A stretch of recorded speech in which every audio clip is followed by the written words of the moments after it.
Wake up, gamers, because you're listening to the Big Thing Dimension with Dan and Bob Video Games. Today, Bob will be played by Windows Sounds, Chris Wolfhard, They stole my gate. and Dr. Aggro Hee-ho. here on GigaBoots.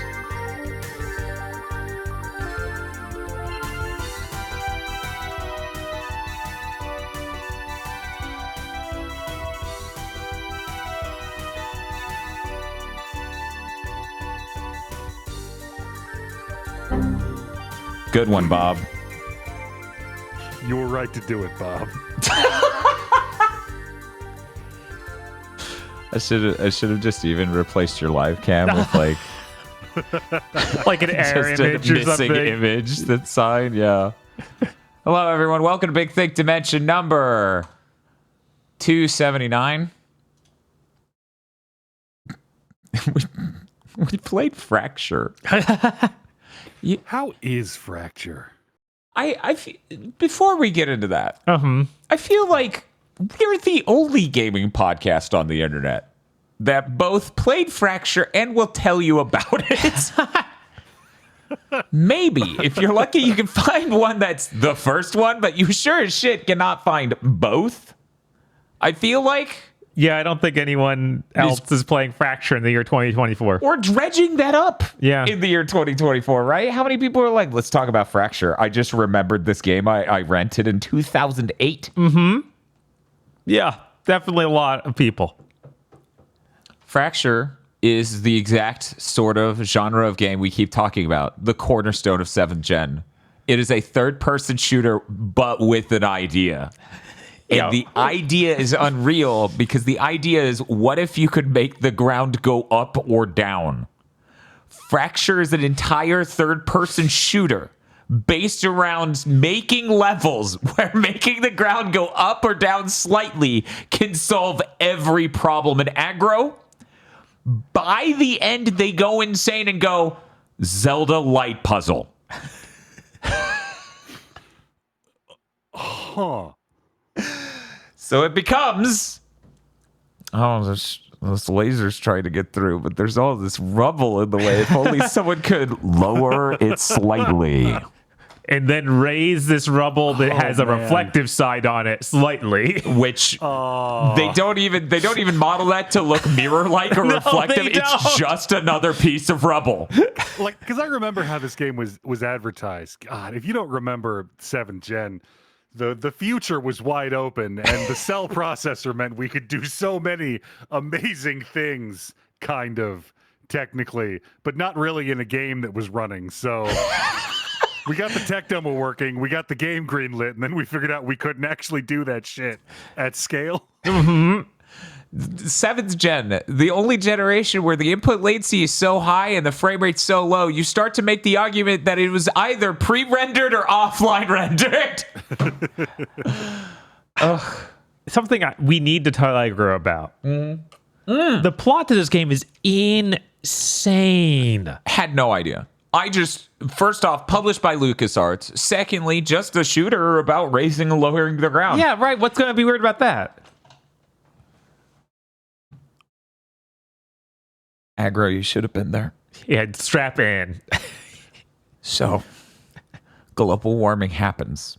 Okay. Okay. America decides to solve this problem by raising the coastline.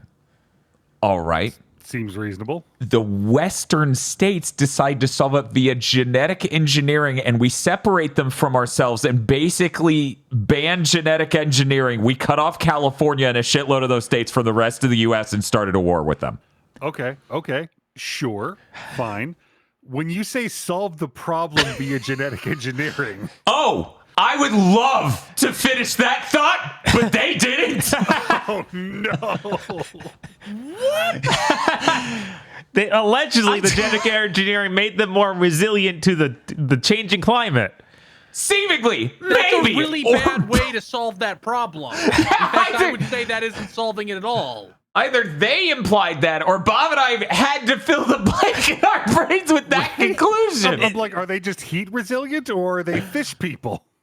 They weren't anything. Well, okay, so they're seemingly normal people until you get far enough in the game and they need new enemy types, so they start being made of goo and other weird monsters. They turn into cyber demons. Yeah. They turn into cyber demons from Doom. Yeah, that literally the main mini boss type, which they recycle for the final boss of the game, is just a tall ass cyber demon. Yeah. You fight it like 4 times. This is peak 7th gen. This game is peak 7th gen. Once again, for anyone who wasn't around during 7th gen, there was this thing where the industry expanded rapidly, and we needed to hire a bunch of people who knew how to write video games, but nobody seemed to know where or how to do that. Yeah. So this absolutely, Aggro, thank you for making that point, is a game where it seemed like the script was shunted backward into the game. Yes. Because the locations don't make a ton of sense with what the plot is. They could have just been pre-made locations. Speaking of which, there are only 4 levels in this fucking game. Yeah. That is For being generous, dire, because I'm including the tutorial. Right, the tutorial. Because the tutorial is like 30 fucking minutes. It is. Because it's a really complicated game. Definitely. Look, it's real-time terrain deformation. You've got to give the player ample opportunity to come to grips with this radical new tech. That's, you know, ignore the fact that 99% of your problems in this game are solved by just shooting a motherfucker to death. Yeah, because it's still a third-person shooter above all else. Okay, so you've talked about being able to raise and lower the ground. What's the wall situation like? Nothing. You can do nothing to them. You can only make sandcastles. Yeah. The game is... So, I was gonna say, like, how bad is it? Like you can clearly tell the floor is laid out in grids, and you're literally raising and lowering it by one notch. No, it's more like the world is a bed sheet, and you're just shoving dirt underneath to make a mound. One of those situations. But there are like lots of situations where it's like, what are you doing? And I'm like, I'm trying to raise the ground. This jump is just barely outside of my... They're like, bro, that's not the earth. That's a rock. You can't raise rocks. And I'm like, well, is it a rock all the way to the Earth's core? could I perhaps fracture this rock until it becomes Earth? No. No, apparently not. The only thing... I really did not expect the America is fractured thing. That's fucking hilarious, because they even have like the color match the logo. Right. Where it's like right down the center of America orange. where it's cracked open. Unbelievably Which funny. is also like, wait, why did that happen with the... I thought genetic engineering. Oh, okay. Even better, the tutorial is you walking up to the head of the West's military, basically, like their president. And you thought you would get him with 2 guys on your side. This isn't like an ambush. It just seemed like you moseyed up and thought he would go peacefully with an open declaration of war. And when he had 6 whole soldiers show up or whatever to save him, you're like, oh man, the whole operation went pear-shaped. And I'm like, did you plan anything? It was super unclear what this operation was, because I figured he was coming to a meeting in our territory, but then we found out, no, we're like in San Francisco. Yeah, we're in enemy territory in what everyone would describe as a dilapidated backlot. Who knows why the president of the West was just hanging out in the backlot? It started to sound like this game walked so Killzone Shadowfall could run. Yeah, It is a lot like Killzone Shadowfall. It even feels like it's going to do the haze thing of having you switch sides, because you were obviously working for the villains. Yeah, no, like incredibly obviously. Dude, there are multiple points in this game where it's just like, sure, the genetic engineering could have saved his daughters, but we don't allow that. There's like no... Yeah, they there even are heroes on both sides. they even had a moment where they basically said, that's not very America of you. Yeah, no, the intro is basically saying genetic engineering is un-American. Yeah. Please vote for Bush. Yeah, it was really quite something. Fracture is like, honestly, if you were to make a chart of similarities, okay, just a giant nested charting of all of 7th gen shooters that are shooter with idea, Fracture might be the middle point on which all of them branch out in slightly different directions. It might be the anchor point of that entire gen, it felt like. Yeah, I keep forgetting how early in the gen it was. Yeah, It because just it was seems crazy. 2008. It's like you're a year after Halo 3. It feels like it's deep into the gen. We're out of ideas completely. So you obviously need a thing. Here's your thing. I'm trying to think of like what were the late gen games that we are completely out of ideas, because to me late gen kind of felt like we just made another in a franchise or we made new thing, which mostly happened with Sony, like Starhawk, right? And we made another of a thing being like BioShock Infinite, Gears of War, right? Gears of War, Arkham, all these things that didn't need yet another entry in the last 2 years that were in a lot of cases rushed and outsourced. God of War Ascension. God of War Ascension. That's what defines late gen to me. I'm trying to think, like, did they even have the third person shooter but idea by the year 2011? Because I think they may have all shipped in or before 2010, and everyone went, I think you're they right. don't like games. when was Time Shift? That's right. That's what I was gonna say. We need to know when Time Shift was. And when is 2007. what? When was Singularity? That one's really late. I can walk across this room and find out. 2010. So We need the flop swap. They're both like, what if shooter but time? chat will be so confused what happened in either game. Yes. We'll have to talk in the vaguest of terms. Yeah, I like, feel like 2000. I feel like 2010 was like the very end of game, but with idea. Mm-hmm. yeah, it feels like that was the like they all got out by then, and when none of them did well enough, everyone went, I guess they don't like games. Right? They're all on their phones. We strapped all these innovative ideas to shitty generic shooters, and nobody bought them. No. See, Assassin's Creed 2 had come out by then, so that made everybody lose their minds, and then every game had to be Assassin's Creed 2 for 10 years. I'm trying to think about the Assassin's Creed 2 likes. What moment? I more just mean like the Ubisoft style. That's when I feel like the Ubisoft style open world was really solidified. Okay. Right. The go to find towers in the open world setup. It is worth noting that Dark Void might be the last one of these out where it's third-person shooter with idea, because that was pretty late in that gen. That was either 2010 or 2011. Yeah, Dark Sector was pretty early too. So that would... Yeah, Dark Sector is definitely in that 2007/8 ilk. Yeah. Yeah, I think we may just be able to look at every release on 7th gen and just go, and that's when they finally stop making bad feeling third-person shooter but gimmick. Because here's the thing. Like, Dark Void doesn't feel amazing as a shooter, but it feels solid enough. Fracture does not. No. Fracture feels really bad. Oh my god, they give you the super jump after way too long, and it feels so goofy. I mean, it's called the super jump. It feels like they've tried to make a game where you felt like Mario in the Super Mario Bros. Live action movie. Where you just raise your arms and it's clearly a wire that pulls you up and lowers you down. Chat's pointing out Inversion was 2012. Inversion's the one I keep forgetting about. Yeah. And that's the one that is super late, as we just mentioned, 2012. Right. And that's also moving the ground up and down, right? I don't know. I think that's gravity changing. Like you go up, you walk on the ceiling. That makes more sense given the title. Right. That And I always get these two games confused because they are single word. That's most of that gen. Single word. Shit. That might be every single shooter with idea that gen. Who caused this? Who caused single word game for shooter? Because Dark Void's like, well, I guess Dark Sector. You know, that's also got two. Yeah, I was gonna say Haze is that, Fracture's that, Singularity's that. They might be taking after the movie industry. I don't know if this lines up with when it became like, what's the next Fast and Furious? Furious.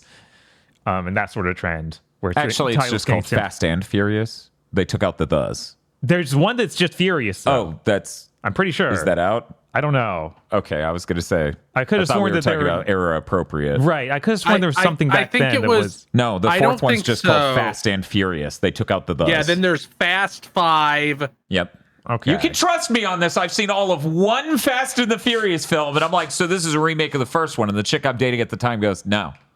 And I'm like, okay, well, when does it take place? Before the first one. Why is it the same title as the first one? No, they took out the. Are you fucking serious? The original Words of the Fallen. But yes! There's the Fast and the Furious, Too Fast, Too Furious, the Fast and the Furious Tokyo Drift. Of course. Fast and Furious. Yep. Fast 5, Fast and Furious 6, Furious 7, The Fate of the Furious, which I think they spelled fate with an 8 Yeah, with for an the 8. poster. F9, and then Fast X. F9? Why not, man? Man, I still have that collection that I got years ago. We should watch that. We should. I've never seen any of these movies. Look forward to our. Look forward to the Fast and the Furious podcast. That is one episode we watched every movie. Yes, that would be so fucking funny. So, what did you think? I think we should have done that. Right? That's all we could even muster. It's like, I don't know, man. That was too much to sum up. Is that, man? The cars explode so easily. Man, okay. Anyways, I think Fracture is a really important game to understand things. Would I say you should buy and play it? No. For science, maybe. I sure wish it was easier. That wasn't on back compat. We played that on a 360. We did. The one mini boss they have is very funny because he's the typical mini boss of any video game. Oh, wait. Before we even spoil it, let's get Aggro to guess what a shooter mini boss would be. Right, or any mini boss made by a Western studio. What do you think they do? Aggro. It's 7th gen. You're a Western game designer, and they tell you, sir, we need a mini boss now. What are you going to design vague shape / function wise? I mean, I feel like the quickest thing I could slap together is just like a big fat dude, like how every zombie game has the big zombie. Right. Okay, now tell me, does the big fat dude have any special like things on him? Some certain brilliant mechanic for you to engage him that makes him different from all the normal enemies? I mean, aside from the machine gun arm, I assume he has a big flashing red weakness. He has a pack on his back that you have to. He charges at you. Oh yeah. Fuck off. Oh, and then he stomps the ground and causes a shockwave. And it does insane amounts of damage, possibly logarithmically based on how close you are to him. Because he did it one time, and I just died, and I went, "I was at full health, bro. What the fuck happened here?" So yeah, as I'm saying, it might be the center anchor point of that entire generation's gimmick shooters. I look over the chat, just see Bane. Yes, it's the Bane fight. I'm so excited to play those Arkham games. Yes. We should just push it all the way up until 2030. Which fucking one of those is Bane in? The first one. Yeah. He is? Well, his power is. I don't know because Oh yeah, I think it's a really shitty portrayal of Bane because that was still from the he's just a big muscle guy portrayal. Yeah, apparently he's in Asylum and City and possibly Origins, not that anyone would know. I'm excited to play Origins. I really am. That sucks so bad. Like, Bane broke Batman's back not by overpowering him in a physical altercation, but through several clever plans that exhausted Batman to the point Bane could win a physical altercation. Bomb. You ever have a friend where you know that if something comes up, like a celebrity mistruth comes up, they'll just have to correct everyone on it? That's Christopher Bane, where he's just like, I need to get the record straight. I do.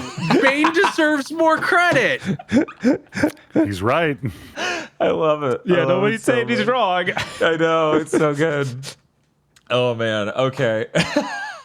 Anyways, yeah, Fracture's a really powerful game. It's worth noting the box art frames the shot of the title. Like, the whole art on his cheeks at the top, and then an enemy through his legs just being like, ah! And I think that's really funny. We should have more box art that frames things with like an ass. Stellar Blade may have sold more if they found a way.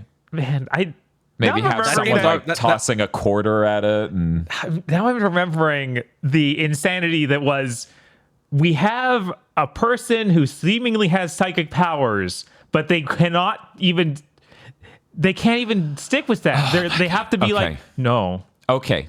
So there's a person telepathically communicating with you. It's an Asian lady. And we swear to you, we are not exaggerating this issue. We promise. You talk to her, and basically one of the first actual conversations you have is even though my abilities are similar to telepathy, it is actually based on dolphins and things that are scientific. It is not silly magic.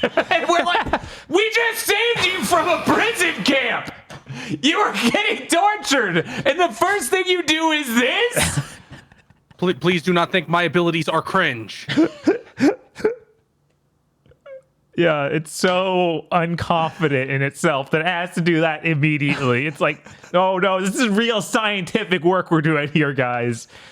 That guy turns into a goofy alien. It's like the writer. It's right, exactly, right. Right. It's like the writer wrote the telepathy thing, and one of the most toxic bro dudes on the staff's like, she uses magic. That's gay. And they're like, you heard our lead level designer. You have to change it, Mr. Writer. Right? And okay, I guess she'll just explain that it's not gay.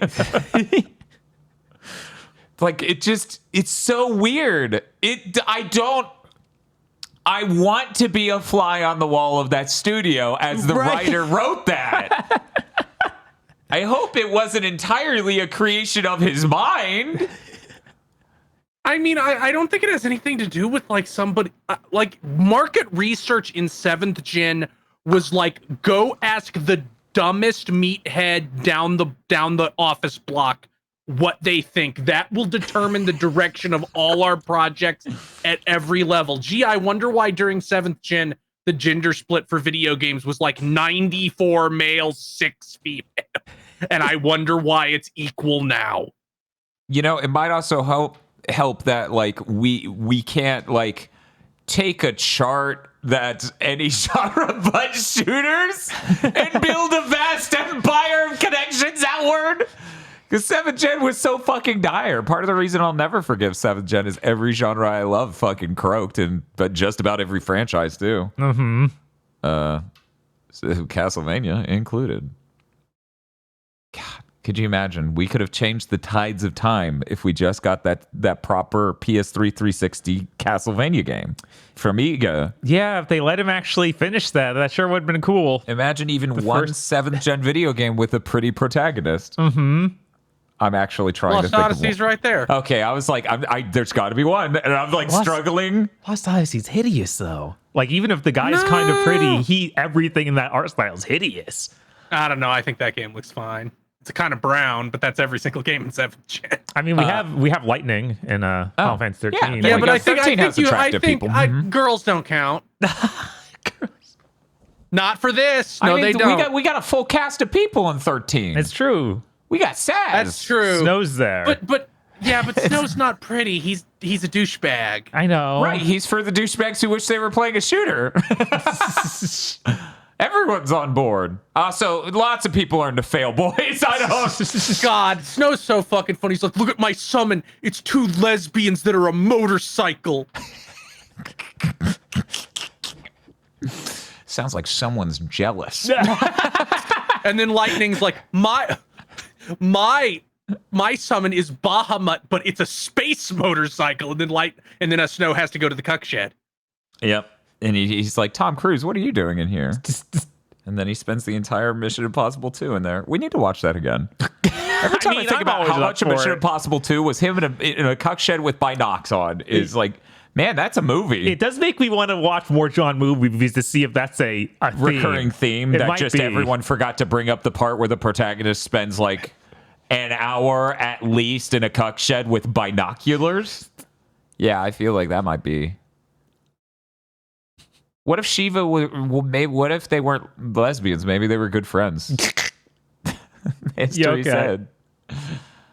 Oh man. Anyways, I'm good to move on from Fracture. Sure. I do think it's really powerful. I suggest skimming the VOD at minimum.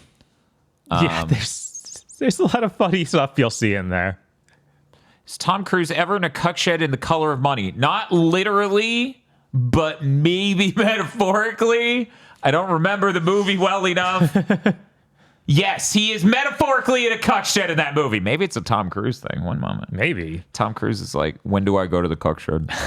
Because Vanilla Sky is also that. 100%. Huh. So yeah, maybe it's a 90s Tom Cruise thing. And he's like, I need them to side with my character. Can you put me in some sort of shed? And they're like, what kind of shed? A shed of the mind. What do you like? What, Tom?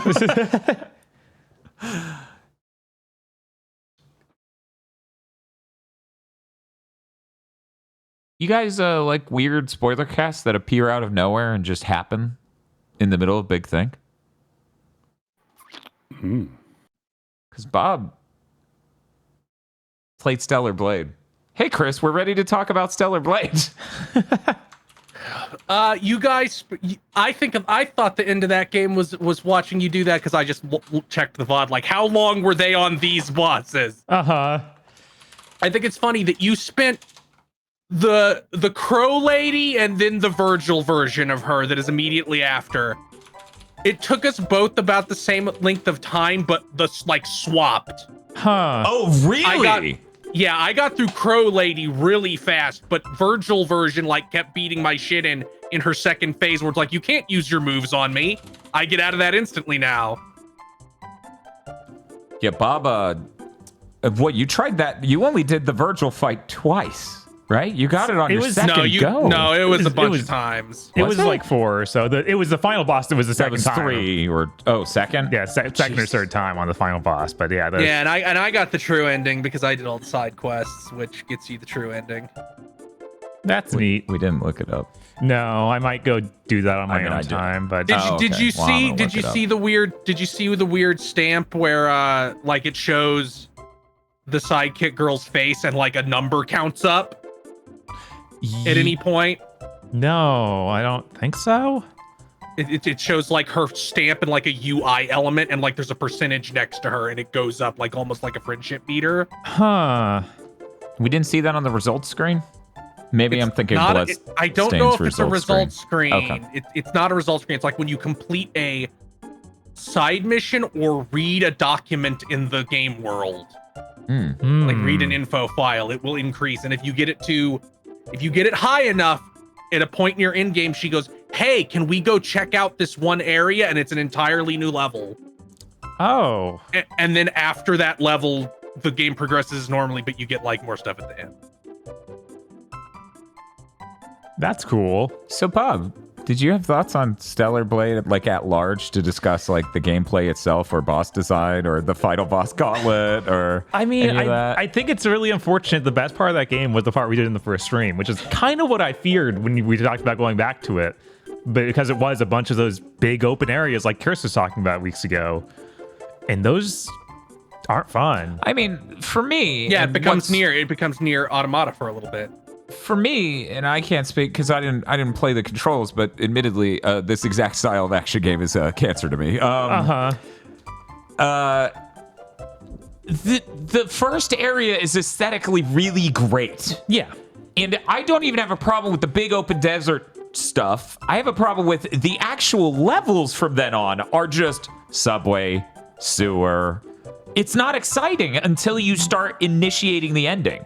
Yeah, no, it's really weird that the really generic areas, and they're trying to compare themselves directly to a Souls game. And it's FromSoft, I think that what people would probably agree is the best part of those games is how their worlds interconnect and they're developed areas. This doesn't have that at all. And it's an art direction thing too. I have only played Demon Souls Remaster when it comes to actual, and Elden Ring.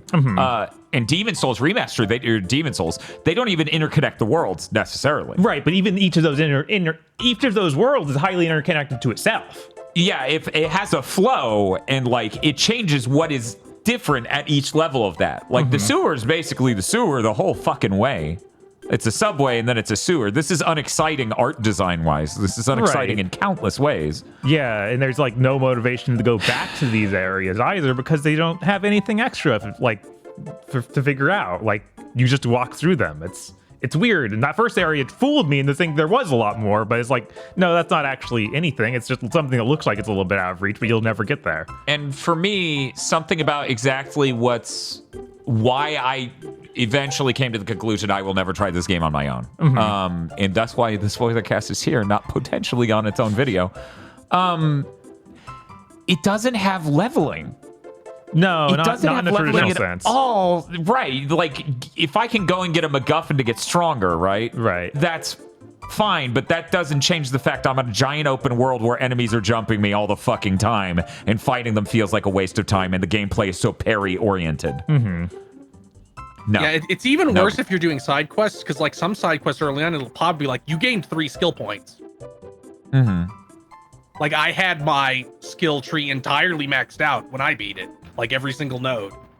Yeah, Bob, we did a decent chunk of the side content, but not like a comprehensive amount. Yeah, and it just feels like it takes so long and all of them are so pointless. Like everything's go find my friend. The hope they're not dead. They're always dead.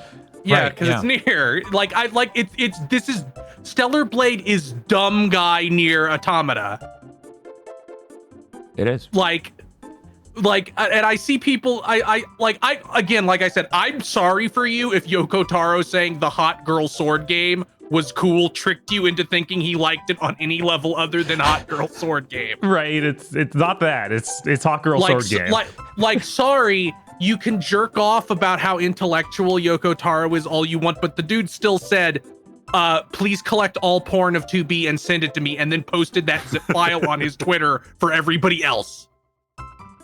Meanwhile, I just sit here and go, like, you may love to jack off about how good his writing is, but it turns out he just likes to jack off. So sometimes when he likes a thing, it just means that. Yeah, Yoko Taro is very Lynchian in that way. Yeah. Where like sometimes it's like there's no other meaning. I'm just a pervert. What was this movie about? It was about him being in a closet watching people have sex. Oh, I thought there was like a layer of metaphor. It's about the psychosexual horror of suburbia. Okay, and also how that's hot. Yeah.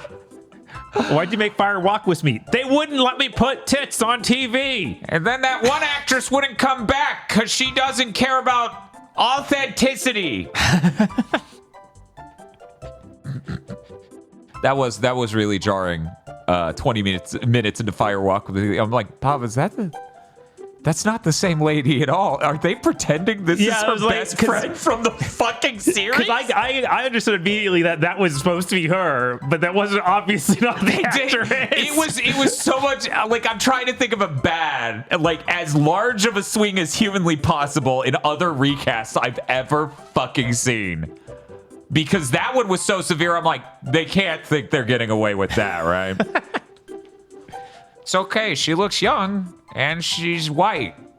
I'm like, yeah, she looks like 4 fucking years younger. Like, anyway. This isn't the David Lynch spoiler cast. No. I really enjoy all the outfits they have. This game has so many cute outfits and obviously sexy outfits. But I just really appreciate any game that's just going to be like, yo, look at this. We got like this cool sweater skirt. Yeah. Yo, look at this. Yeah, we got the t-shirt and jeans. Right. They keep like adding I said, I played most of the game with her dressed as Penny from Endless Monday. Yeah, it's really great on that front. I like a lot of things about it, but the plot and the fact that it's a game, like, even Demon's Souls functions for me and Elden Ring on some level of killing an enemy has a purpose because it gets me a currency to make myself stronger. Right, you just get the SP stuff in this, which those don't feel impactful there after a while. Like, they really don't. Like you get those upgrades. It's just not enough. Mm-hmm. And something that started driving me crazy is something I realized doing that gauntlet of the final fights. Just how much your regular attacks mean almost nothing. Like the meter attacks are the only ones that actually seem like they do damage.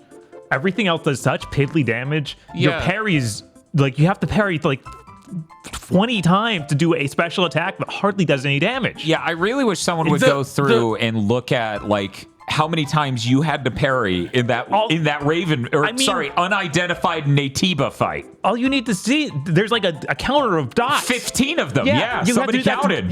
So it's that. You have how to do many that times one. did you do that? Yeah, like 7?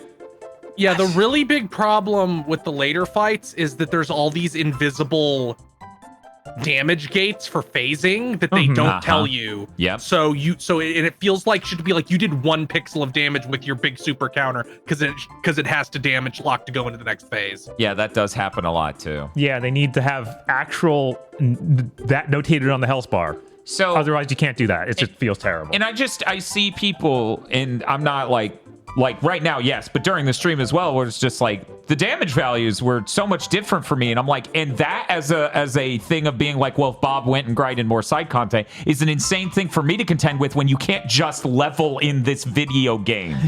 Like, oh, this boss was so much easier, we're going to do massively more damage, which, spoilers, you get locked into that ending sequence. Yeah, you can't go back and that's do the stuff. fucked up part. Yeah, like they really, especially because it makes no sense. Like there's parts where it should allow you to go out and explore more, and it just doesn't.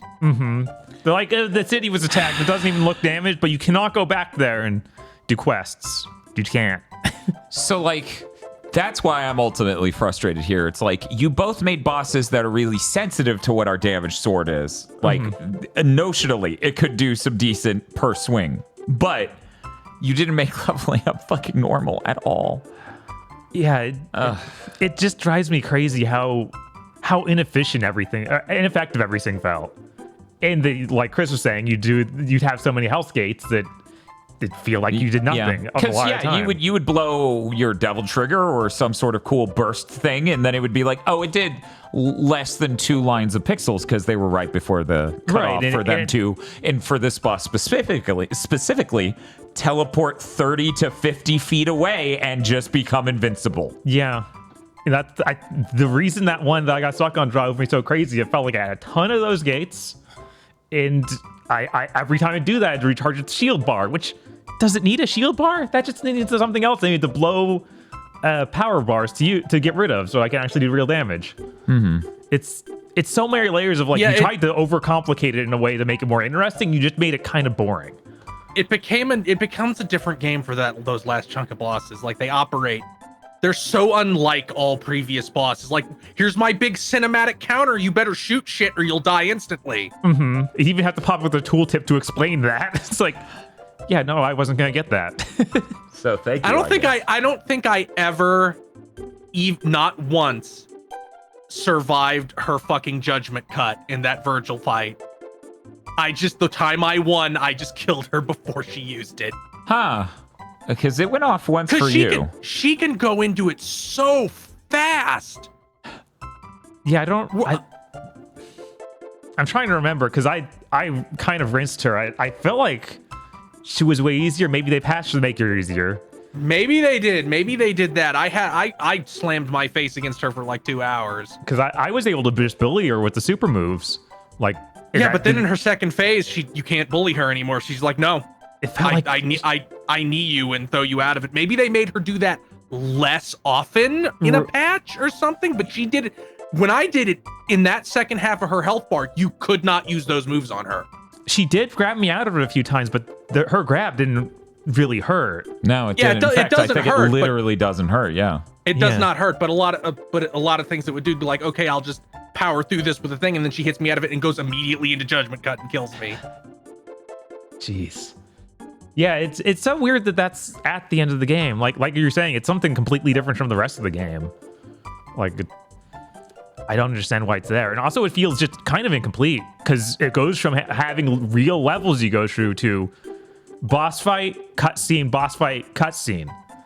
No, like in betweens, basically. Like, there's no exploring areas. There's no fighting regular enemies. You do the huge big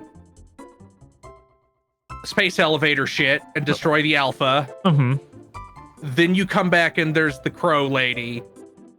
And then you just go to the end of the game. That's the sequence of events, right? Yeah. I guess they thought, well, the last level was that big sequence with the space elevator. We don't need a final level in the nest or whatever. Right, and that space elevator thing felt like a much more exciting end to the game. Yeah, if more of the game was, well, one, that. Two, if more of the game was like a structured thing like that and cool. We've ran out of fucking Dragon Quest. I got it. What'd you think of the, what'd you that? think of the only shoot levels? Well, real quick, if more of it was like that, then I would be like, oh, this is a great game, and they should have just made it a normal action game. Yeah. But go ahead and talk about this. The shoot level was really cool the first time. Then they made you do it again. Yeah, like everything in the game. Like, why is this here twice? Like, if there's just one big open area like the Wastelands, I was like, this is kind of neat, and we're doing different things. I'm into this. And then they did all of that again. Like, hey, here's the desert area. It's like, the desert after the Wasteland? That doesn't even look different. I know. And then both of them have the mission of go solve the tower, turn that on. It's like, what is, you think you're making an open world game, but you clearly are not. It was very strange. Like, a lot of the things are like, this would have been cool if you did it once, and they just did it twice, and it broke the spell. I also think, I might be misremembering, but I think some of those side quests do give you damage upgrades. So, I think if you do the side quest, your normal attack will end up being better. That sounds very likely.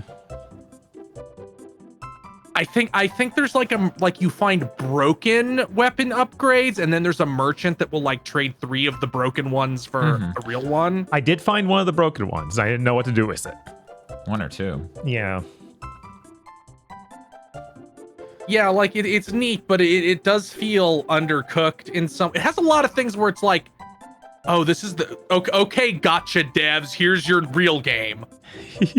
Like it has these we never made a real game before things. Yeah, like, which is weird because Grand Blue Fantasy Relink does not have that problem. No. But that's... I wonder what the crossover, because they made, didn't Cygames also make the like the newest port of Zone of the Enders 2? Like, didn't they publish and produce that port? I don't Because remember. I'm think pretty so. sure they did, because I think they kept being like, we keep fucking asking Konami to let us make Zone of the Enders 3, and they keep saying no. Oh, chat's saying yes. Huh. Why Okay. would Konami need them to publish? I don't know. Because they made it. Konami. Okay, that came would out in be- the period where Konami wasn't making shit. Oh, okay. You said published, like Cygames published. Okay. Oh no, but they developed it. Oh, okay. Yeah, I know the. I wonder how many people Cygames ended up poaching from Platinum. Because we know that the director was an environmental artist for Platinum.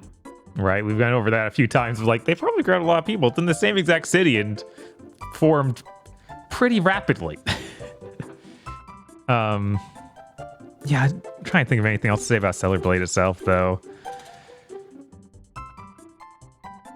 I think whatever action game they make after this will probably be much better. Probably. And this has sold fairly well, according to them. So Yeah, it said it sold they'll like probably 1 million get to make copies. it. Yeah. Right. Yeah, they seemed happy with that. There's been a lot of things coming out of like, yeah, this was made to try and satisfy his players, and we're happy with how well it sold, and we don't want to make this like our mobile games where it's a bunch of microtransactions. Like, they literally say that. Yeah. So it's them trying to approach a new market and do that. Yeah, that was And- the thing. It's weird how some of these gacha developers are like, we care about art infinitely more than any Western company. Like Cygames acquired Nitro Plus, the visual novel developer, and said, not only are we not interfering, we're giving them more money so they can bring back projects they shelved because they didn't have the resources to do them. Oh, sick. Yeah, as it turns out, did you know your art in your video game is also important and part of what you're experiencing as a player? Did you know the image on your screen is a part of what you're doing? Shocking. Shocking. Did you know games can have stories that aren't warmed over HBO shows? This was the most the writer hadn't written a video game before, and they told him, okay, you got to write a reason for this. And then the writer went, you're not going to like it. Nah, this Stellar Blade comes off to me as like guy who loves near automata and is dumb. Like it has the like Rob Liefeld holding up 2B, like a picture of 2B and being like, this is my favorite game. I'll make my version. I mean, sure, yes, but when it comes to the plot, and obviously this is major spoilers, the entire point of the game was to get 3 fragments of a thing to open a big door a la Ocarina of Time, but the big door led to a place that had a hole in the fucking roof that you could have easily gotten to, and the whole point of going there was to meet a person you spent the whole game next to. There is literally not good motivation. Like someone had said, you need to motivate the player in order to get these things. And I'm like, oh, okay, I'll say they have to get these 3 things. I did it. Okay, do you ever intend to go back and get the true ending? You'd have to play the entire game again. I can't imagine you doing that. Yeah, I'm probably just gonna watch a video. But if you want to say it, it's fine. So the true ending is, I don't know what happened in your ending because I didn't care, but the guy is like, I am actually the super Natiba, we were humans. Yeah. And you can side with him or her. And you have to side with him to get the true ending. Okay, and she becomes like angel fusion of robot and AT. And then you kill all the and then the girl is like, okay, I'll trust you because you got your friendship meter with her up again. But then the robot is manually taken over by the mother box anyway. Yeah, that all happens. And all happens? All of that. Yeah, all that happens. The only thing that probably changed is Lily literally gets bisected. Yeah, she does not die. She does not die. That's the difference. I think she runs off, and then you kill like a million dolls like Eve when they in like angel form. And we do that. And then it smashes to credits. Wow, they really made 1 ending and said they made 3. Yep. So, yeah, the only thing that sounds different is in our version, the machine kills Lily, and I guess that she's able to hack it and stop that from happening in the good ending. Is that how she survived it? I don't fucking remember. Okay. I'm going to be real. By that point, I was like, I don't fucking give a shit about this story at all. I mean, yeah, you just, at that exact point, you had just gone through the dumbest thing of the game, which was I needed 3 things to open this door. First shot of the inside, a hole in the ceiling. It's okay. I already know who's deeper in here. It's fucking obvious, and it has been forever, which makes it far dumber than the hole in the ceiling! How hard is it? How hard is it to write anything? I misremembered. There is 1 additional scene. Okay. If you save Lily, where she hacks it, she escapes, you kill all the dolls that the Mother Core sent, and then you go wake up every last person in the city and become the city's guardian, and that's the end of the game. Okay, naturally that would have happened in our ending too, so the only difference is... What? They didn't show it, but naturally that's obviously what occurs. Right? What the hell? Okay, all right. Does it still end with saying Eve will return? I don't remember. Okay. Online. Eve online? Get the spreadsheets out. But yeah, there's a lot of stuff in that game where it's like, this is almost good. I really need Black Myth Wukong. Yeah. And Phantom Blade Zero to not be this weird, I'm a Dark Souls, or I'm a Souls-like adjacent thing. Because that's all the most annoying things are from that. I think they're probably still going to be, they're going to be more than that of you want, but they won't have these weird open world areas. Yeah, and hopefully they'll make the character feel better to control. Because a lot of what bothered me with Eve is how weirdly Soulsy she feels. Yeah, like the dodge doesn't feel quite right. It feels worse than most Souls games. It does. It's hard to get her to go to start running in general in combat. And her swings are very weird. Yeah, I do not like how her swings feel or look. Which is why, weirdly enough, I'd rather just play a Souls game. Maybe they'll figure out combos too. Like there's some in here, but it doesn't feel like enough. You were making a lot of comparisons between Stellar Blade and Sekiro specifically. Yes.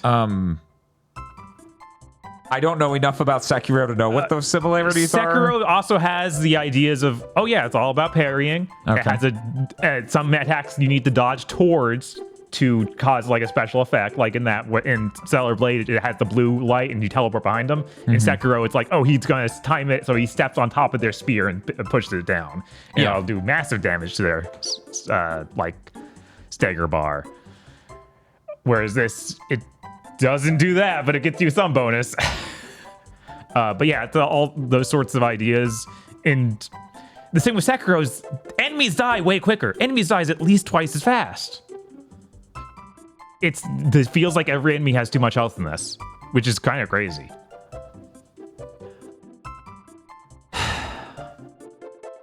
Anyway, I like collecting the cans. Those are cool. You get to I throw also cans. liked the can. Yeah, that was a fun element of the game. Yeah, there's I lots. agree. But yeah, I'd love to see them do another game. I kind of hope it's not in the same universe, but it sounds like Eve might return.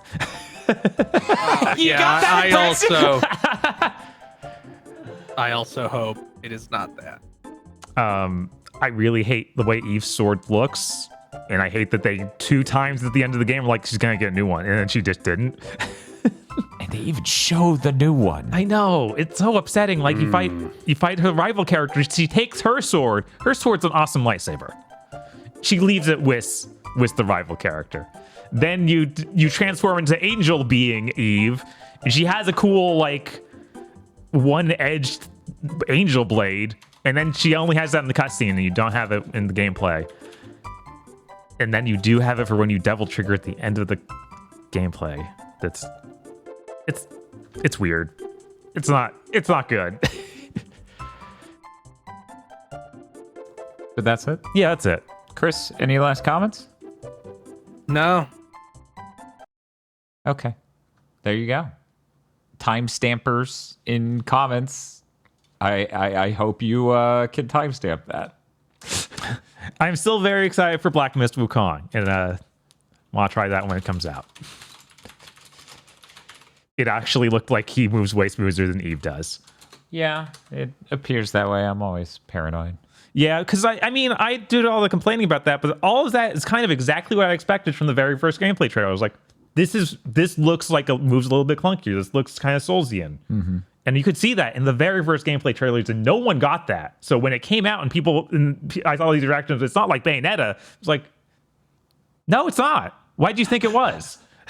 Because I can't look at gameplay and figure out how the game plays. Right? Which makes you wonder why they even make gameplay trailers. Just show these people CG cutscenes. They'll be happy. Right? Yeah. They'll be like, oh. And list genre. Hey, Bob. Hey, what's up? We played something else.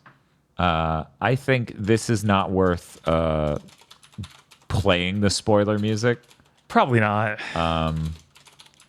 So Bob and I played Bloodstained Ritual of the Nights DLC that's called Classic Mode 2. There we go. Got that typed out. For people who don't know, this thing is a slavish fucking recreation of Castlevania 2. It is very much I am Castlevania 2, but combined with elements of Igavania's even more so. I had pretty low expectations for this. Mm-hmm. I like Castlevania 2. I do. But there's a limit when you have so many collectibles that I need to get in order to get a true ending and other things where I just go, no, my character moves too slow. It feels fucking rotten. I don't want to deal with that. Yeah, when they announced this, I had some hope that it'd be like, well, it's got the structure Castlevania 2, but it leans more towards an Igavania playstyle-wise. Mm-hmm. That would have made any sense in my head. Instead, we have this bizarre, slavish recreation of that, but playing as the final boss of Bloodstained, so it's like, but she can move really well. Why is she like this? Because it's like Castlevania 2.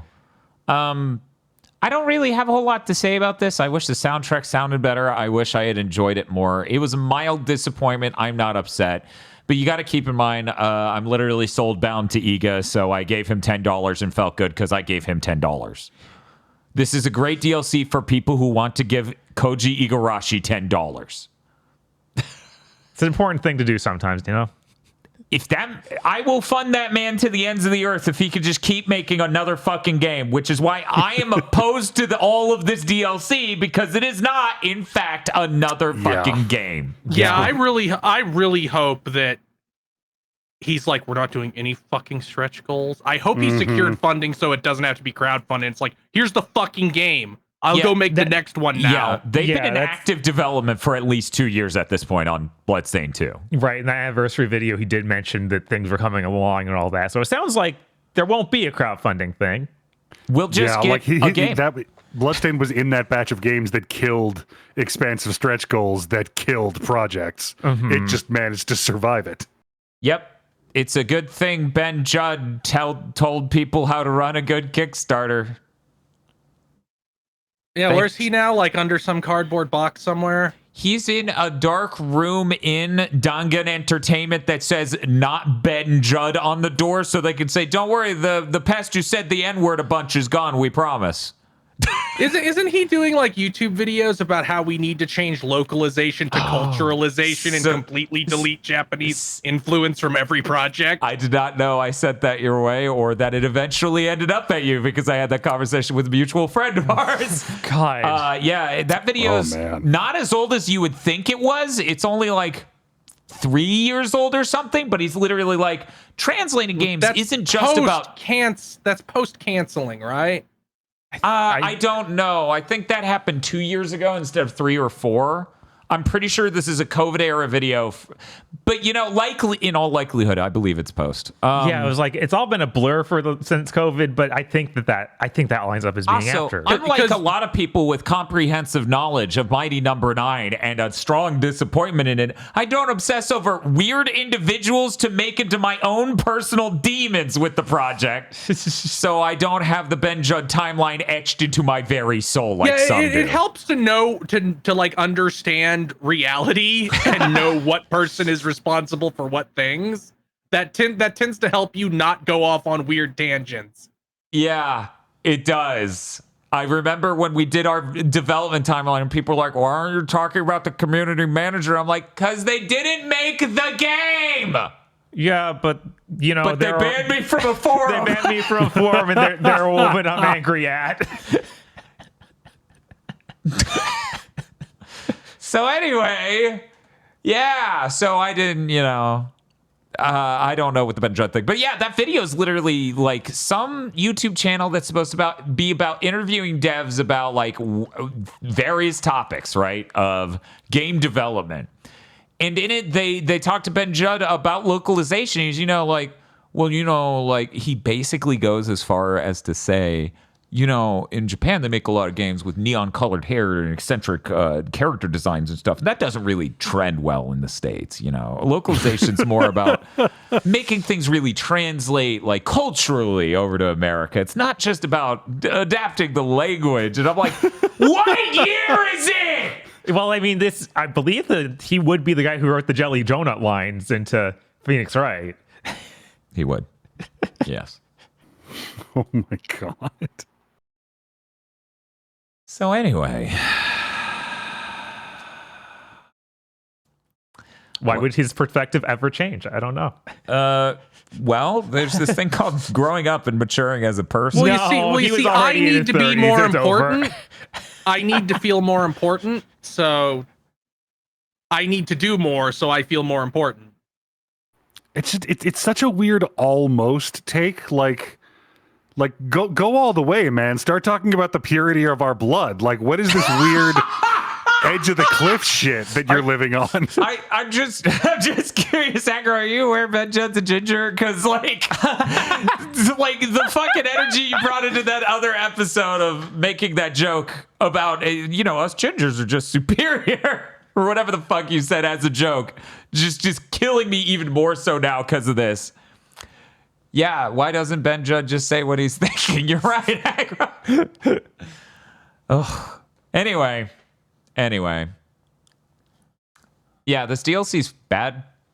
I genuinely hope someone out there really enjoys it. That's it. Yeah, I think the only bright side is we know this was made almost entirely by WayForward, so it's not actually taking up much of Iga's time. It's definitely taking up some. He's a It producer is. on it, and he's a very hands-on producer. But more importantly than that, if WayForward is the developer of Bloodstained Ritual of the Night 2, which is entirely likely. It is possible. It is highly possible. I need WayForward to release something that's at least like an 8. So hey, why are you adding fun? Why are you making fucking Ego Raptor playable in River City Girls 2? Where the fuck is Mommy and Hasebe? I'm gonna keep saying that. I'm gonna keep being pissed until you make them playable in a game. Are they still not playable in that? I don't think they even aim this into. I think they're in. I asked somebody like, this determines whether or not I buy River City Girls 2. Are they in this game? They're like, they're in like one extra after credit scene.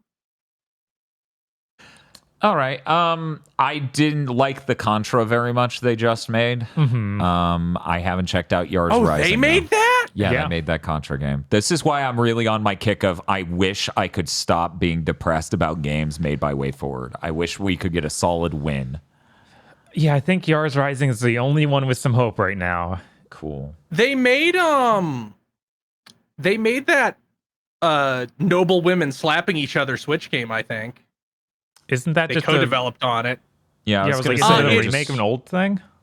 The original thing was a Flash game with 4 opponents, and I think this console version has like 16, so they like quadrupled it in size. And they also worked on that Clock Tower project that Kinu Cakes worked on. Yeah, they are doing that, but it's so straightforward. That's a port. That's a really fancy port, but it's a port.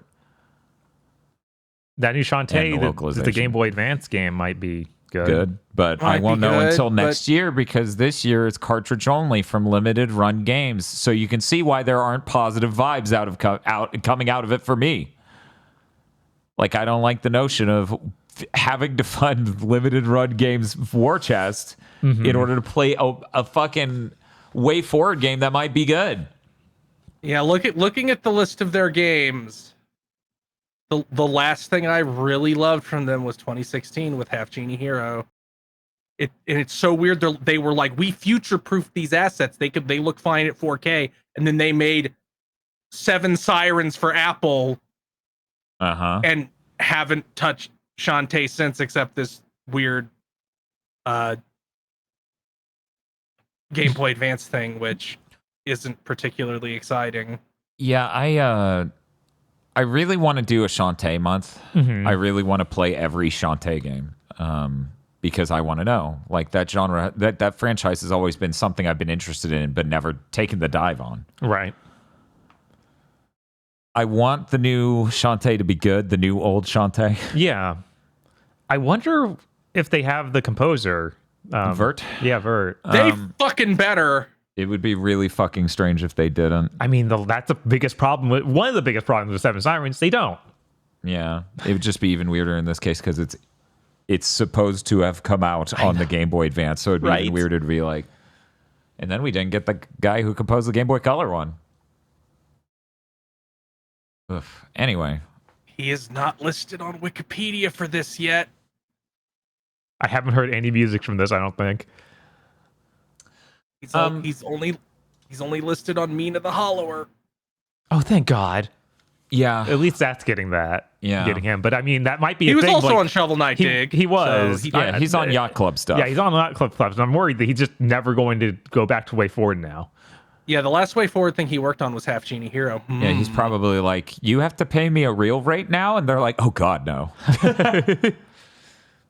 He also started getting TV jobs around then, so maybe he's like, you have to start paying me a really real rate now. Yeah, yeah, because he he worked on OKKO and Mau Mau, Heroes of Pure Heart. Yeah. But yeah, for this DLC, it's really disappointing. If you enjoyed it, if anyone listening to this enjoyed Classic Mode 2, like legit, let me know in the comments, because it would make me happier to know anyone like really liked this. Because I came in with low expectations and it ended up even lower. Whereas Core Bloodstained I really love, but they banged that up on accident. But we'll talk about that later in the news. Did you have anything else you want to say about the classic mode too? Not really. I guess just, hey, maybe don't slavishly make something that's directly like Castlevania 2 or other games that have issues like that. Games that are iconically aggravating / Kusoge adjacent NES era titles. Right. If you want to do something with that, that's a known classic, like to go in with the mindset of what can I fix? Please, because this is weird. Also, learn to make a menu. Oh, yeah, we need to talk about this. This is the billionth WayForward game where the menu doesn't work right. Or maybe I'm exaggerating because the Contra thing upset me that much. Okay, this is my second in a row WayForward thing where the menu doesn't work right. So, okay. Aggro. Close your eyes. Uh-huh. Imagine a pause screen menu, very simple, like Castlevania 2, blue outline over a box.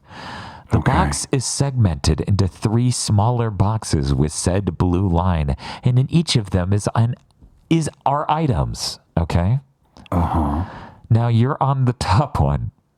You are highlighting the second sub-weapon, and you want to go down to the middle segment, so what do you hit? You hit down. Right. It goes to the right to the third sub-weapon. Do I have to hit a shoulder button to go to the lower box? So then you go to the left twice, and then you hit down. And you go right to the third sub-weapon. And then you think, oh my god. And you go to the rightmost slot on the top and you hit right, and it goes down to the second section. Because they did not know how to code the menu to work if some of the menu items were missing, so it is struggling to go to the second row of sub-weapons, none of which you have yet, instead of going to the second sub-menu. So you are going right to go down, and down to go right.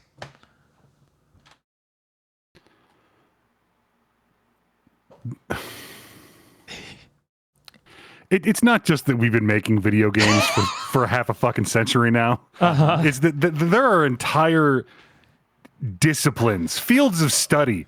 You can pay for classes on how to do this shit. Doing it right would take time, though. And I don't think they had any interest. Whenever a Western developer delivers the game with a terrible menu, I just think about that lunatic who was like, Japanese games are so regressive, why do I have to go into the equipment menu to put on my equipment? Why don't I just do that from the inventory?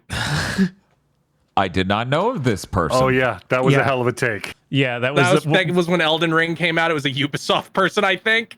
Yeah, it was one of the insane part of that insane thing of like, oh man, they're so bad at UI part of design. that thing where a Japanese game like turned in GTA numbers and then like some people whipped out their swastika shaped Power Rangers morphers. It's baffling. Yeah, and for people who don't know, the Contra menu was broken in several ways. It soft locked on our playthrough and The Last Seahorse, checking it out on twitch.tv/The Last Seahorse, where it would just like they would scroll to a point and it would just change their controls entirely. It would wipe them. For us, it's soft lock because Bob highlighted a character it thought I should have, or highlighted a character that didn't have a power that mine had. And so then my controls stopped responding entirely, and he became me on the character select. Broken. Yeah. Anyways, just seems things that seem like they're really simple, solved problems, solved for decades problems. Just here for no reason. Absolutely insane. And they're using modern game engines to do this, and I do not understand. Yeah, there's probably 100 tutorials you can find for Unreal on how to do this. I don't know. Hire someone, WayForward. Fucking just hire someone. Anyways, yeah, so I wish I could feel better about WayForward. Oh, and to clear the air here, because this came up so many times throughout the stream, I figure we should make clear how this went.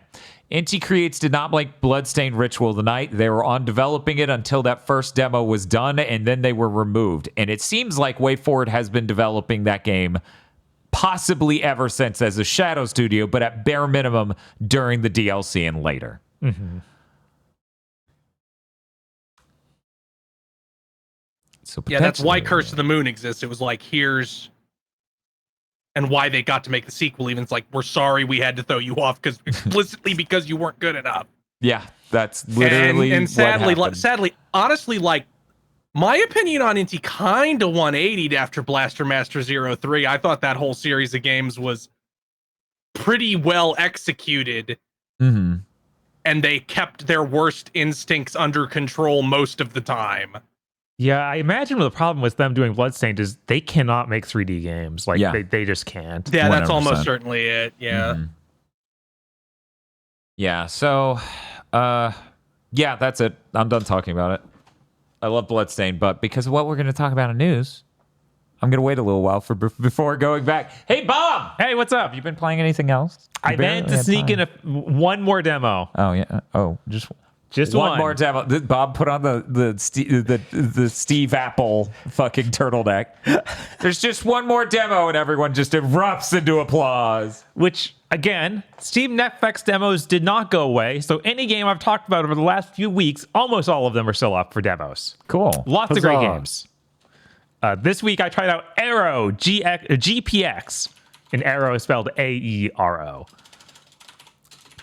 That is the guy who made Spark, right? No? I don't think so. I don't know. I can't remember what his F-Zero like is called. So what's Aero GPX? Aero is specifically F-Zero GameCube. Okay, yeah. Yeah, just straight that. Okay. Really, really cool. Had lots of cool designs for all the characters. It's definitely not the one by him because the art looks really nice for the characters. Oh, ouch. It's pretty simplistic graphics. Does not look as good as GameCube F-Zero. That is actually really hard. Because I think GameCube F-Zero looks very nice. I mean, yeah, that's one of the best looking games, period. Yeah, like especially the boost. The boost in F-Zero GameCube is incredible. It's fucking nuts. This does not look that good, but this is pretty fun. You have the whole idea of, okay, left and right shoulder, move you left and right, to just do a little bit strafe. You got a ton of different vehicles, all different stats. You have levels that are literally just you're driving around a tube. Yeah, both classic. on the outside of a tube and on the inside of the tube. Oh, damn. It's really cool. We've got it all. We've got everything. The thing it does, it's different, is there are some areas where you fly.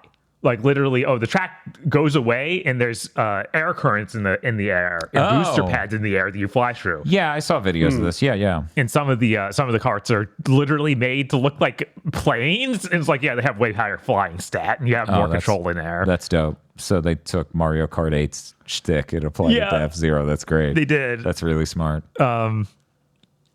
It's very cool. I definitely just checking it out. Just don't expect the graphics to be like super great, but they still look nice. How much do you remember how Fast RMX looked? I remember that pretty well. Okay, would you say it looks better than Fast RMX?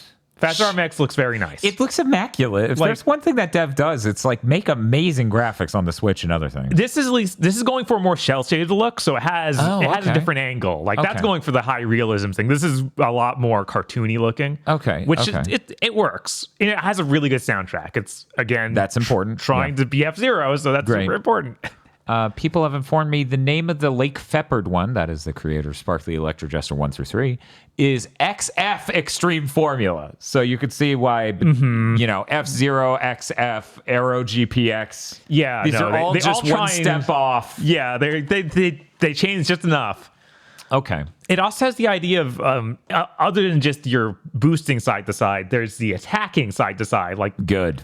So you literally can ram into dudes by doing a little shot in each direction or spinning. Yeah, I was going to say, does it have the F-Zero spin? It does. Good. Which I don't understand how to use. Good that it's authentic. Right. But I like this a lot. I played it probably only like 20, 30 minutes because it was literally 6 in the morning. Bob, I have a really important question to ask you. Is there an uncapped frame rate? I believe that it was. Could you imagine it at 480 hertz? It might have had because I was doing it on my 140 hertz monitor. I think it just had like set points, so you could. Okay, so there's no like uncapped. Yeah, I don't option? know if there's uncapped, so you're 400 plus. Damn. Oh well, I'm sure Lake Feppards will because Spark did that. Right. Spark was like, "Oh, you want to uncap the frame rate? Well, when you hit the world map, I'm gonna start squealing on your fucking high-end GPU," and I'm like, "This is terrifying." But yeah, I think I did play a little bit of his. I didn't like it nearly as much as this. This feels way closer to. I need to play both. Yeah. Because I love fast RMX. I love that genre of game, and we've had a few strong ones. Yeah, it's nothing like Wipeout, which is important. It shouldn't be anything like Wipeout. Oi, what this is talking right about the Wipeout. I'm a writer comment right now. Sorry if me saying that was so perfectly aligned with you saying it out loud over the podcast, British listener, that it was like a phase problem where we were just slightly out of sync on a. I like the idea that everyone who's a fan of Wipeout isn't just like regular British. They are the extra level that you get in like Lock, Stock, and Two Smoking Barrels, where regular British people have no idea what you're saying. Yes. Like, what the fuck is. They're fake British person cranking accent to 11 for rage YouTuber voice. Excuse me, can I get that comment in the extra British? Anyways, I need to try these, and I just had the thought of, man, we should just do a bunch of these. We should just play like, what do they call it? Red Out? Is Red Out the name of the? Yeah, Red Out's one of them. Yeah, we should do Red Outs because they have multiple of those and all these other ones, and just sort of be like, we need to rank the F-Zeros. Oh yeah, this thing has a ton of cars on the track at once. It has an insane amount of pilots. I feel like this had like 20 playable in the demo, and you can see like silhouettes for another 40. Holy shit! Yeah, I'm like, this is That's crazy. That's how you do it. Hell yeah. But yeah, that's all I have to say about Aero GPX. Okay. I actually did go play some Sekiro after Stellar Blade was the way it was. It was like, this is so much like Sekiro. I need to be like, I need to go back and play that and see if I'm just crazy. And Sekiro enemies and bosses took insane amounts of hits, and you didn't feel like you were doing anything to them. And then it was, and you felt bad, right? No, and that I played that game a good bit, and it's cool, and like all these Souls games has multiple different directions you can go, and lots of different cool things to find, and enemies die really quickly, unlike a lot of things. So, quick question to our listeners. We did a poll during the Bloodstained stream, and it seemed like a lot of people were interested in Bob streaming Sekiro at some point, which I think would be interesting because I'm never going to play that game, but I would like to see that game through. Let us know if that's something you're interested in. Maybe we'll do an actual poll in the Discord because, they sports polls now. Oh, yeah. Instead of just react with an emote so that way I can poll you. Okay. Did you play anything else? No, we were streaming way too much for that. Anyway, so I wonder how the timer got so low and yet not low enough. Yeah, no, Still 5 hours. the classic video brought them all out to be like, no, we cannot end during Shoot Big them. Thing. Shoot them to death. Hey, Chris, what you been playing? Mostly stuff that I've already been playing and talked about. I played Pocky and Rocky 2 on my own time. Okay. Wow, that's sure a game that becomes bad in its last third. Do you know if that's the one we beat on our anniversary stream? I think you did 2 beat that years ago? one. Yeah. I think you so. did. Because that's one where you get to, it has 9 levels and you get to the back third and it's like, oh, we're just going to stomp on your dick. Yeah, that like was really relentlessly. when Bob was like, we don't have to beat this. And I'm like, we do. I feel like we do. This is important to me.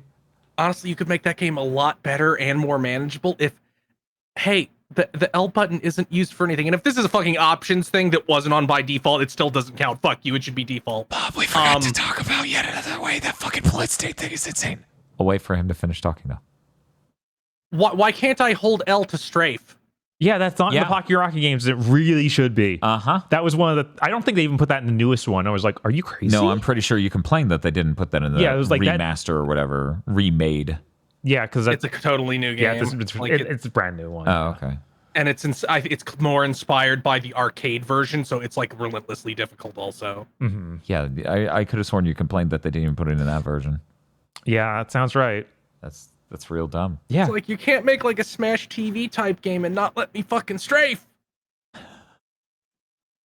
There's an unused button on the controller. Let me strafe. No, it's true. It's true. You absolutely have to build the two modes. The one button you hold to lock yourself down and aim, and then the other button you hold to lock your aim and still move. Right.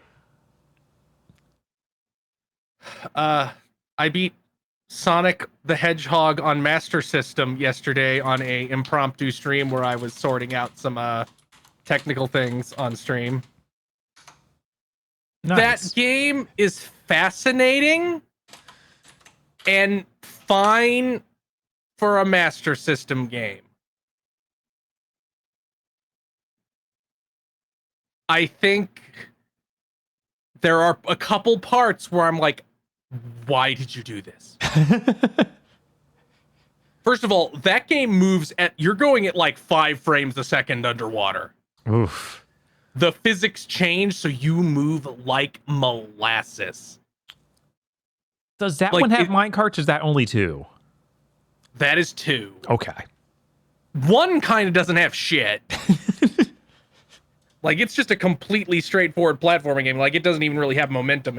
It doesn't even pretend you can go fast. When I was watching you and you were playing the first level, you hit the speed boots and you're like, why does it move like this? And I was like, oh man, I wish he saw. If you get the speed boots and you just hold right, you clip out of the screen, and since collision isn't done over there, it just slowly scrolls and you will never take damage. So you just skip the whole level.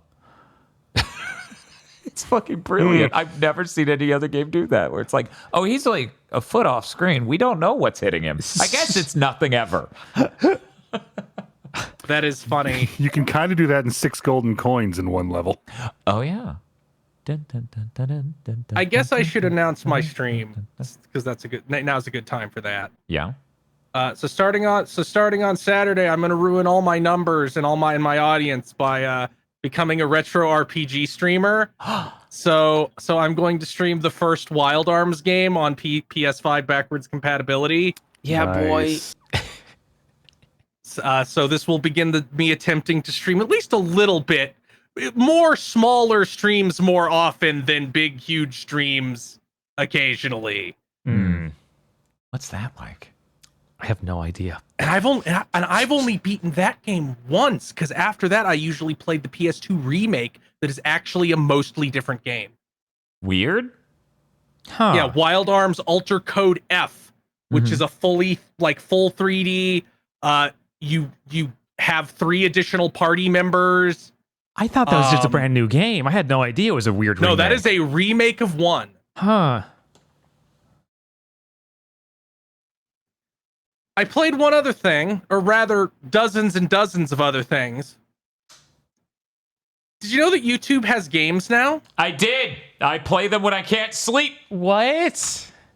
They're called YouTube Playables, and they're just mobile games. They're just these dinky. I now hate mobile games possibly more than anything else in gaming. Yeah? I'm trying to think of a way that a way to describe this. They feel ontologically evil. Okay. Not even from the microtransaction angle, but from the angle of like, these exist to fill the yawning chasm between life and death. Yes. They have no other appeal. Every single one of them is dozens of identical levels that have no challenge, where you collect a currency for a leveling curve so everything stays exactly the same, or the currency doesn't actually have a use yet still exists.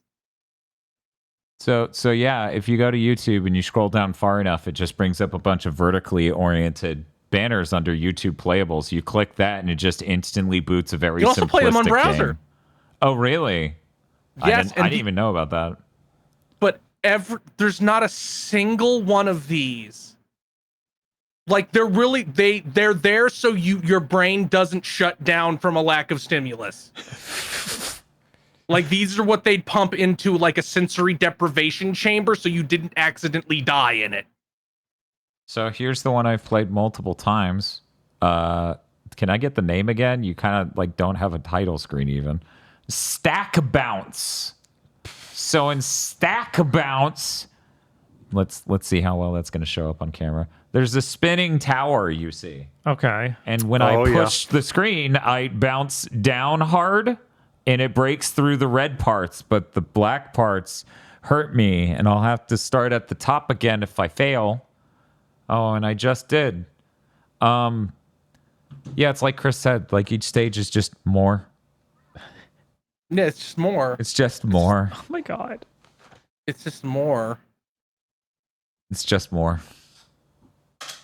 These that like they're all on the level of if you've ever seen like the weird fucking TikToks or Twitter clips of like the lady, the infinite 3D runner of the lady running and her ass keeps getting bigger and then at the end she has a twerk battle. Like they're all on that level.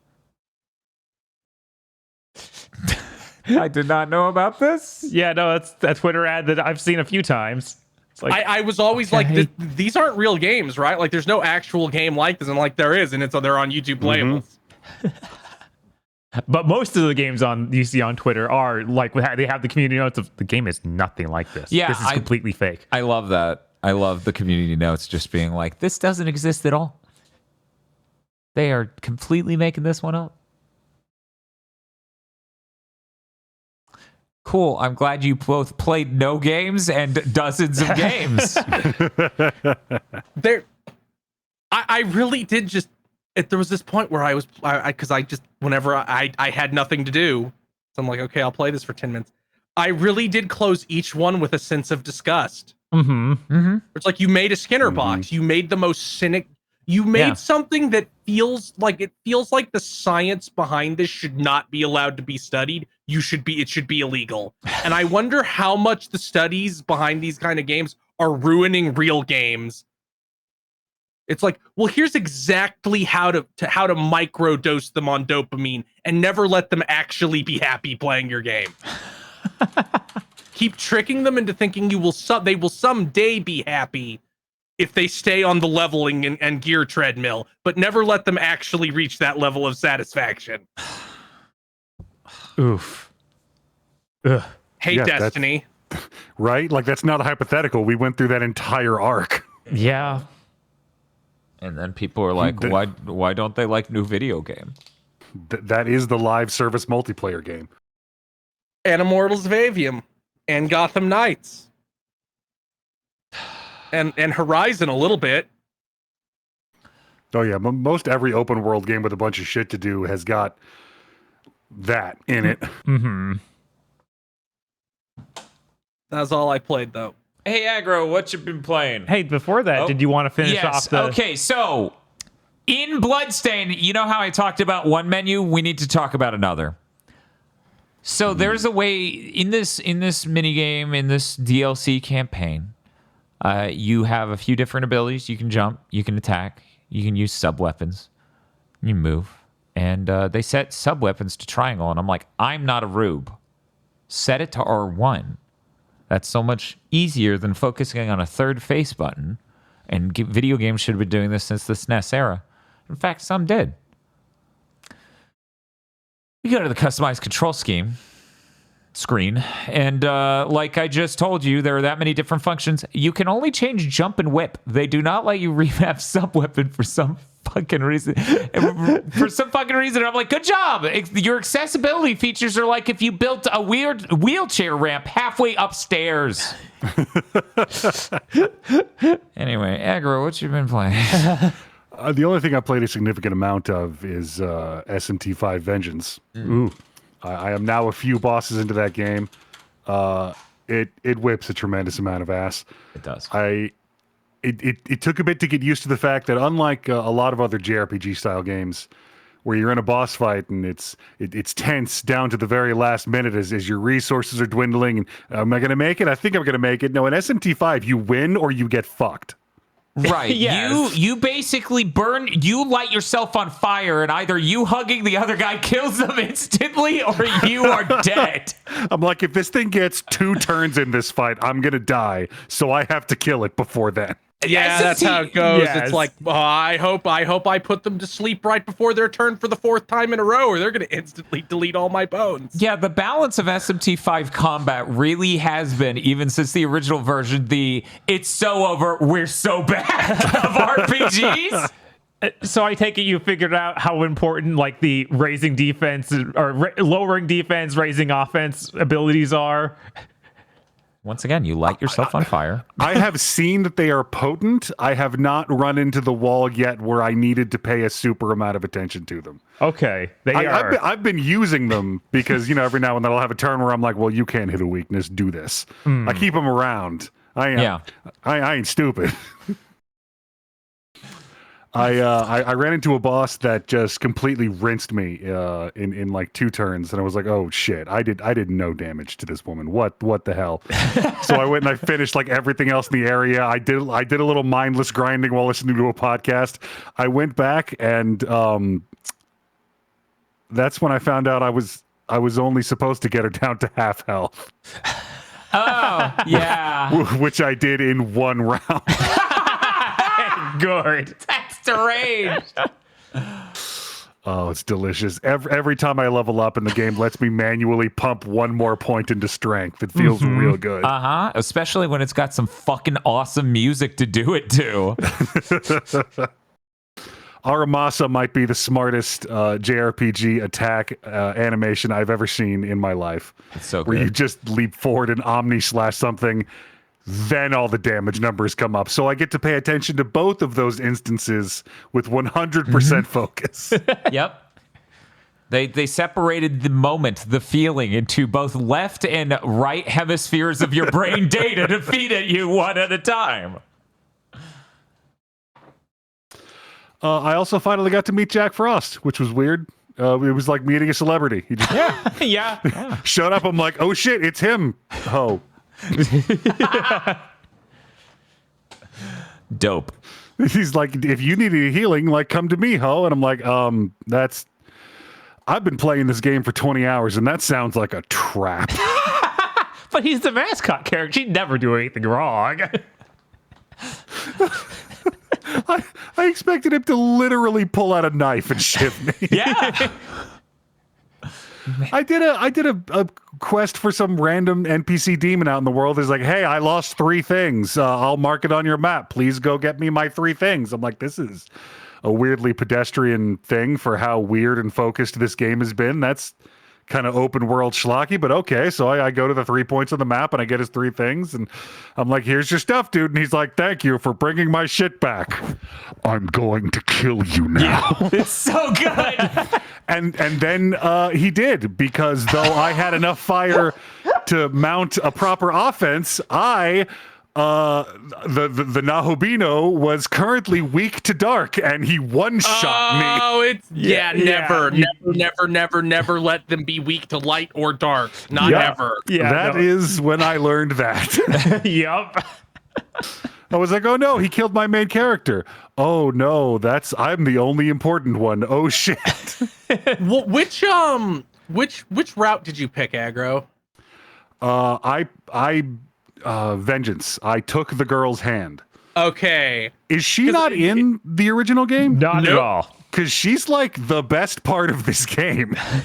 Like, oh man, hey, I'm having trouble. Can we talk on the anime dorm roof? I've got a friend who's being bullied. I'm like, maybe you should tell a teacher, or maybe you should show her your support. And she's over like at the picnic table. You should kill the girls who are bullying her. It is so fucking like I forget if I said this last week. or if this was in a conversation with somebody else. It's really funny how much SMT fans love to rag on Persona, and then this game has like, cars may have killed tens of millions of people, but they make our lives easier, so who can say if they're good or bad? Man, isn't that demon chick way fucking harder than the boss that was in the normal game that you fight later in the school? She keeps fucking me up. I hate her so much. He's like, I'm gonna charm everybody at once. Oh, Go yeah, fuck yourself. that's pretty rough.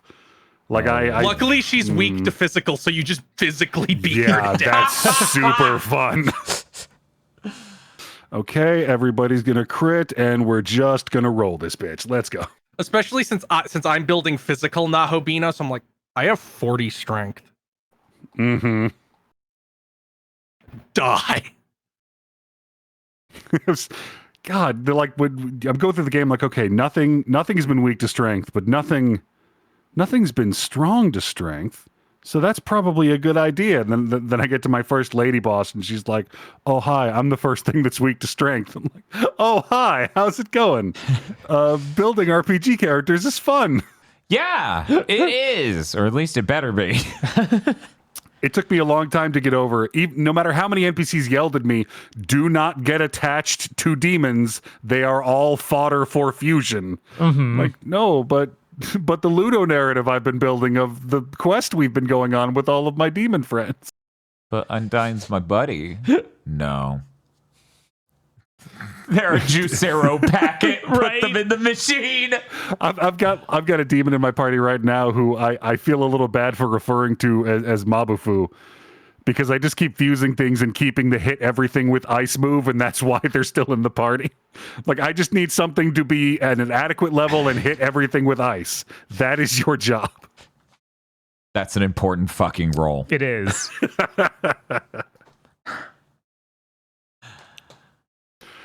But yeah, I continue every week to learn that, what do you mean this wasn't in the base game? Who the fuck played that game? Why was it so beloved? Because it was so based.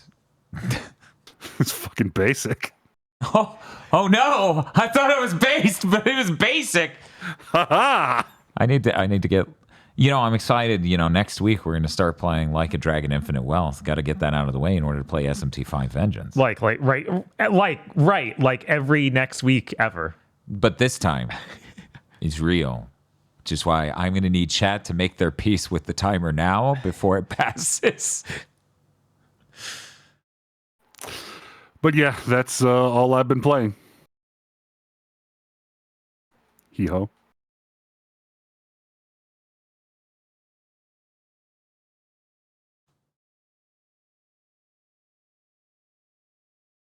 Podlords. Hee-ho, fuck!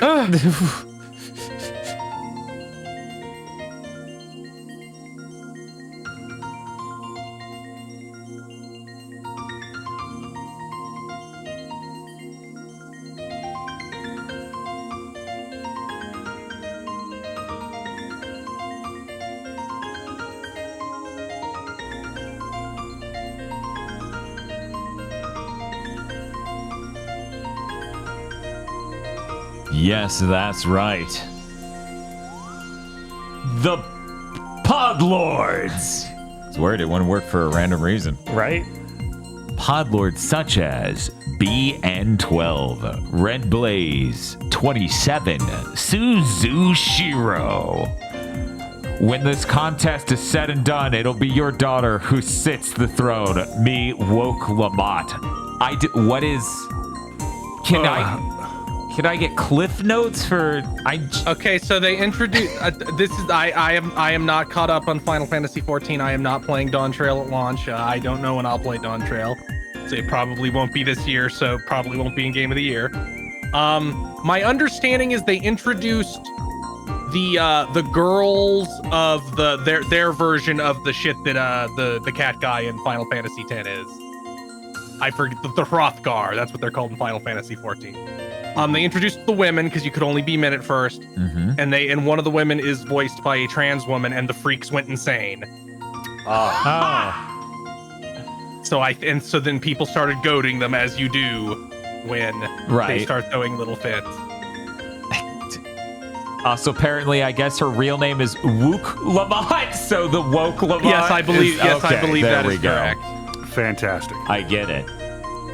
101 Shades of Happy 1 Year Anniversary to me being on HRT. Happy for you. Neat. WTF, Spider-Man. Mr. I Like Spam.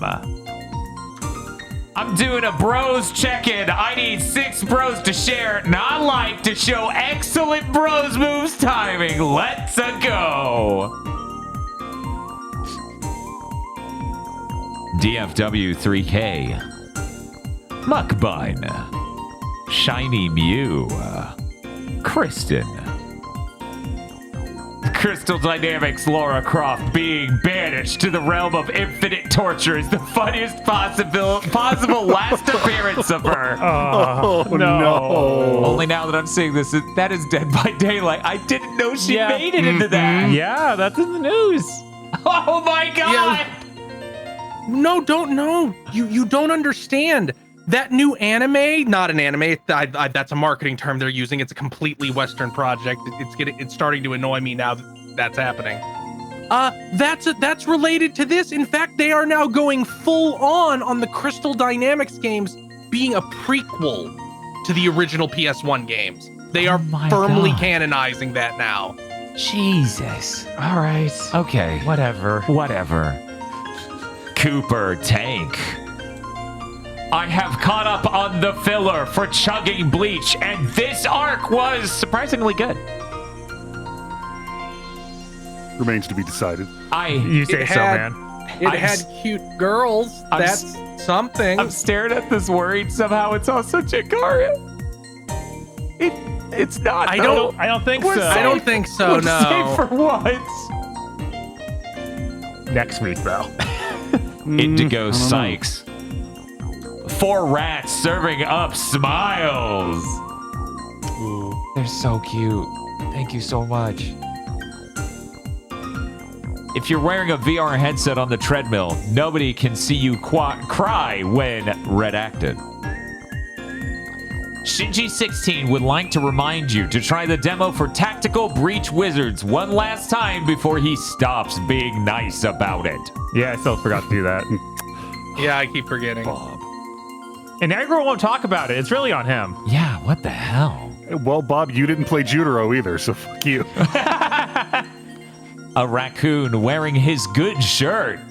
Oh, look at that! Cool. He's going to have a barbecue.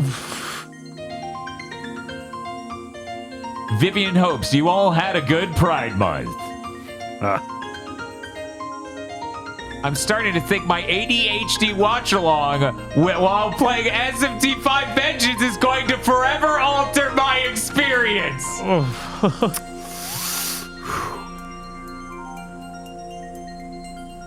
Did that guy always have white hair and red eyes? No, it's fine. He's not Shinkari. Don't worry about it. Don't worry about it. Not everything is Shinkari. I'm a little on edge this week. I feel like they put the chin scar on his bald head. That wasn't there before. This is a Jinkaria, but it's like a reverse castle Jinkaria. Oh, no. Yeah, it is. This is horrible. Also, man, watching that while playing SMG5 is real fucked up. For anyone who doesn't know, that's a Lumalin film. What was it? Jesus Hates You Now, I believe is the one that's from. Sarah Lean. Timothy Pfister. Let me in! Man, you're not gonna get in even when it's up. Right? I don't know why you're deluding yourself on this one. Wow, it's only one day until I can't play it still. Krungle Spum. Pleochrome. Drip Blue Fantasy is finally out as of this Guild War, baby. Oh, that is a really good outfit. Holy shit. Yeah, they put that in the other games. Unsolicited dick pic. Just to be clear, these are the only dick pics you're allowed to send us, is these dick pics. Man, remember Dick Van Dick?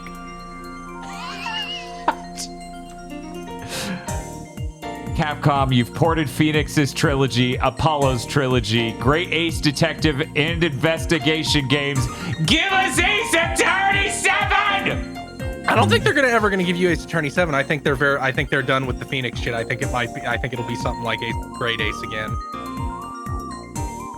You opened the door willingly with Dead Rising I don't know what the second DR stands. Deluxe Remaster. Sure, okay, Danganronpa, Capcom. It's time to see the vital suits and Acrid on RE Engine. That would have made a lot more sense to remake, frankly, than Dead Yeah, fucking first of all, Rising. that would have made more Yes. sense, but also no. I'd buy it in a heartbeat. First of all, there's so much shit that deserves remakes more than any 7th gen Capcom product. How about fucking Dino Crisis? How about fucking Onimusha? Yeah, so Lost Planet's so soulless. You should make something that plays like it, but is absolutely not it. I feel like you could make Lost Planet's really cool and really great, and I would like to see you remake it the way they heavily remake like RE2 and RE3 and stuff. Like, I want to see, like, we came up with a cogent narrative and a through line, and a strong cast of characters and some cool stuff to go with this game that plays really cool.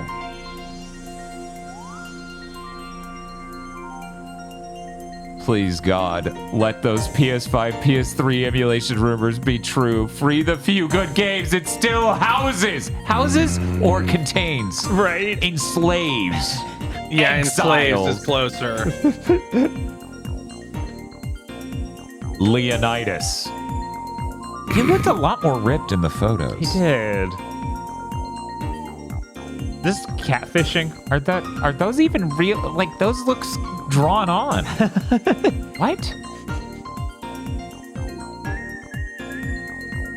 Shatan Hemos Ivanochi Baldius George Deutzel Kaiser III. Don't hesitate to call. God, again? It's more. Jesus. I don't get it. It was too long to fit in one podlord. Oh my God. They did it across 2 weeks. Is this a reference to something I'm not familiar with? Have you not seen Trigun? Not in 25 years. If only there was a series that could solve that. A podcast series, to be clear. God, then they'd want us to do the new one. I don't know about this. I don't know that they would. Also, it'd be boomers, so that wouldn't even make sense then. That's true. And, wait, a barrel tender be upon ye. Oof.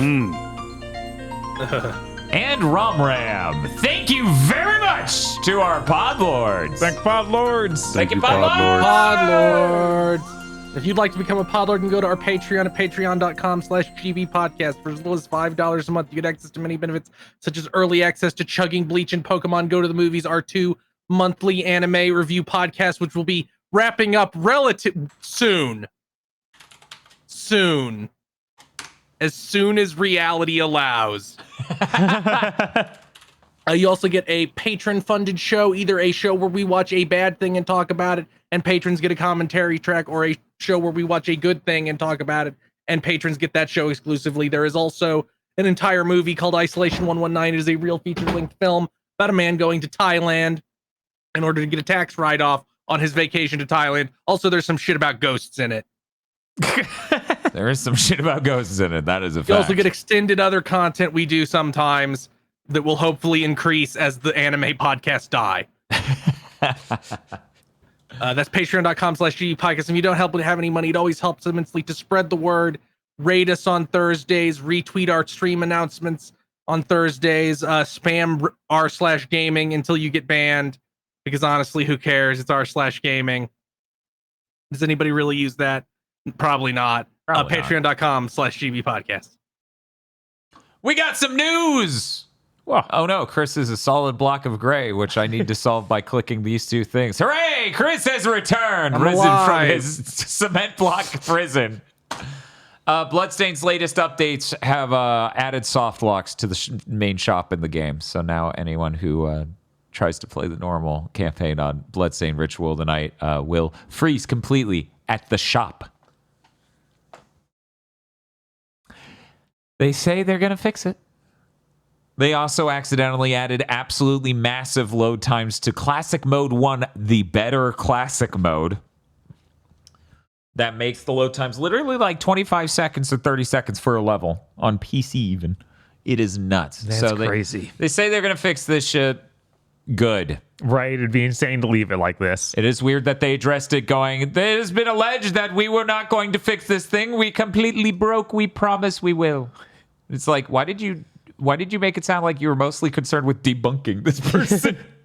You broke shit. You should start your tone with, "We're sorry. We are absolutely doing that." Right. I only read the tweet. Did you read the full, they did a blog post? No, I did not read the full blog post because, oh man. Mm-hmm.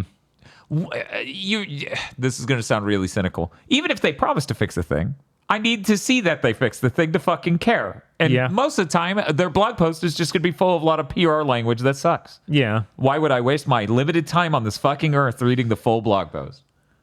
Because once again, they could promise to do a thing and then it just doesn't happen. Or it takes forever. Yippee! Moving on. You may recall at GDC, we covered it a bit on Big Think with that GIF of AMD's new FSR upscaling technology that quote, doesn't look like fucking shit. That was announced there and shown off in Ratchet & Clank. Well, they promised it in Q2, which ends in 3 days, and god damn it, they did it! Oh my god! Bob! There are 5 games that support it right now and a 6th announced. Guess what? They're all PlayStation games on PC. Huh. Every That's single funny. one is a PlayStation game. So if you want your cutting edge PC games, you know where to go. The House of Mouse. Anyway, those games are, for anyone who doesn't know, Ghost of Tsushima Director's Cut, Horizon Forbidden West Complete Edition, Marvel Spider-Man Miles Morales, Ratchet & Clank Rift Apart, and coming up soon, God of War Ragnarok. They put up a video of how Days Gone? Yeah, I know, right? And what about Horizon Zero Dawn? Where's that at? Isn't Days Gone like the only Sony thing that's Unreal? Yes. Yes. I wonder if that has something to do with it. Maybe. It wasn't handled by Nixies. All the rest of these are. Returnal's also them, which also is missing from this list, and that was Nixies, I think. Anyway, the whole point of this is when you play a game like Immortals of Aveum or something else that has FSR2 and your character moves and it's all dithering and noise and shitty and awful and fucking terrible and has after image artifacts, FSR 3.1 is supposed to be a better algorithm and fix that. And even in the small video they put up, you can see exactly what was shown in the GIF they released way earlier this year. However, the YouTube video is 1080p. Like, I know you're AMD and you're not masters of understanding that YouTube's going to beat the hell out of your 1080p videos, so you're supposed to do 4K, but Jesus, come on, guys. Come on. Yeah, they have a bunch of games that are vowing to add these things to it, et cetera, et cetera. Then they put out a bullshit chart of look at how much your game performance is enhanced by using FSR 3.1, including frame generation. Wow, the performance went up 3.4 times something. We don't have any numbers on this chart other than multipliers. Man, how all these fucking fake resolution and fake frame bullshit, they feel like they just exist to produce the world's most insufferable marketing material. Yeah. It's like number higher. What was original number? Who knows? Yeah, the frame gen is absolutely that. There's no point where it makes sense. Even I think the engineers who have eye problems, because many people do, who can't see that the screen is fucking showing errors literally 50% of the time forever. Mm-hmm. And the funniest part is they're like, someday we'll figure out how to get it to generate 2 frames to every one real one. And I'm like, you sure think you can? Not a good direction to go in. They might think at some level there's a good, wholesome energy to this, that it provides some value for someone. But no, it's literally to juice these charts. And I'm glad most, not all, tech outlets have really been chastising people for juicing their charts with frame generation, because for anyone who doesn't know what the hell frame generation is, NVIDIA invented and then AMD also invented their own technology to just turn your GPU into a soap opera mode on a TV, that extra blurry mode where it's 60 frames per second anime. Your GPU can do that for you now because that's something you wanted. Just to juice these charts and pretend their shit's better than it is. It makes the screen melt, but if you walk completely straight down an empty road in a game, it looks really impressive if you squint a little bit and don't look too closely. Right. Yep. Yeah, and this is, I want to be very clear about this. Way scummier than you might be imagining. Yes. Because these charts are being like, oh, well, our game is hitting these frame rates. No, it's not. No, it fucking isn't. Your game is under no circumstances and by no means hitting these numbers. The random bullshit you bolted onto it is spitting this number out. Right. Your game isn't hitting it. You are lying. You're not even like being clever and playing word games and like technically, no, you're just lying about how well your game is running. So, the only response to one of these charts coming out is no, give me the real one. It's true, because this is a meaningless graph. First off, this whole thing's not even supposed to be propping up frame generation. It's supposed to be about, notionally, FSR 3.1. We don't have an A-B comparison for performance numbers between FSR older 2.2 and great. 3.1. Of course not. Because it's probably not big. It probably has worse performance because it's a better image. Yeah. So yeah, anyways, that sucks. This needs to stop. I hate any journalist, any tech journalist who sits there and defends like, well, frame generated frames or frame generation, those are just as real as real frames. No, they're not. What the fuck? I believe it was Alex Battaglia talking to CD Projekt Red, and NVIDIA was talking about, oh yeah, you know, GPU frames aren't real to begin with, so these aren't any more fake, is what the NVIDIA guy says. And I'm like, except for one of these does hard math to derive an image based on an existing data structure, and the other one guesses what the in-between frame is based on fucking nothing. There's a world of fucking difference there, my man. Yeah, we need to, in all of these industries, stop listening directly to the marketing guy. Yeah, no. Like, you can't just regurgitate that ever. You have to think about it. The worst part is when they just let something like that said go completely uncritical of it and later start to back it up. I remember there was a weird moment with Digital Foundry where they thought at first they would show frame-generated frames as a part of their benchmarks. And then I don't remember the exact reason they gave for why they decided that was a bad idea, but literally everyone at the exact moment they were deciding to do that, like every other tech reviewer's like, no, these are bullshit. These look terrible. There's like, to break this down in the simplest terms, frame-generated frames are full of image artifacts. They're full of noise, garbage, and image artifacting. It is not debatable. So, that's not a whole other frame. That isn't real. It's just garbage, noise, and ruining the image. So, like, to sit there and be like, the marketing department's right, we should just count these, is insane. It's the equivalent of you turning your PS4 into or your TV to like soap opera mode and they're going, my PS5 runs at 120 frames per second every game I own. Yeah. If you don't quite understand, this is an algorithm that literally goes, this frame looks like this. And this based frame on the looks information like we have, the next frame should look like this, and then it makes that up.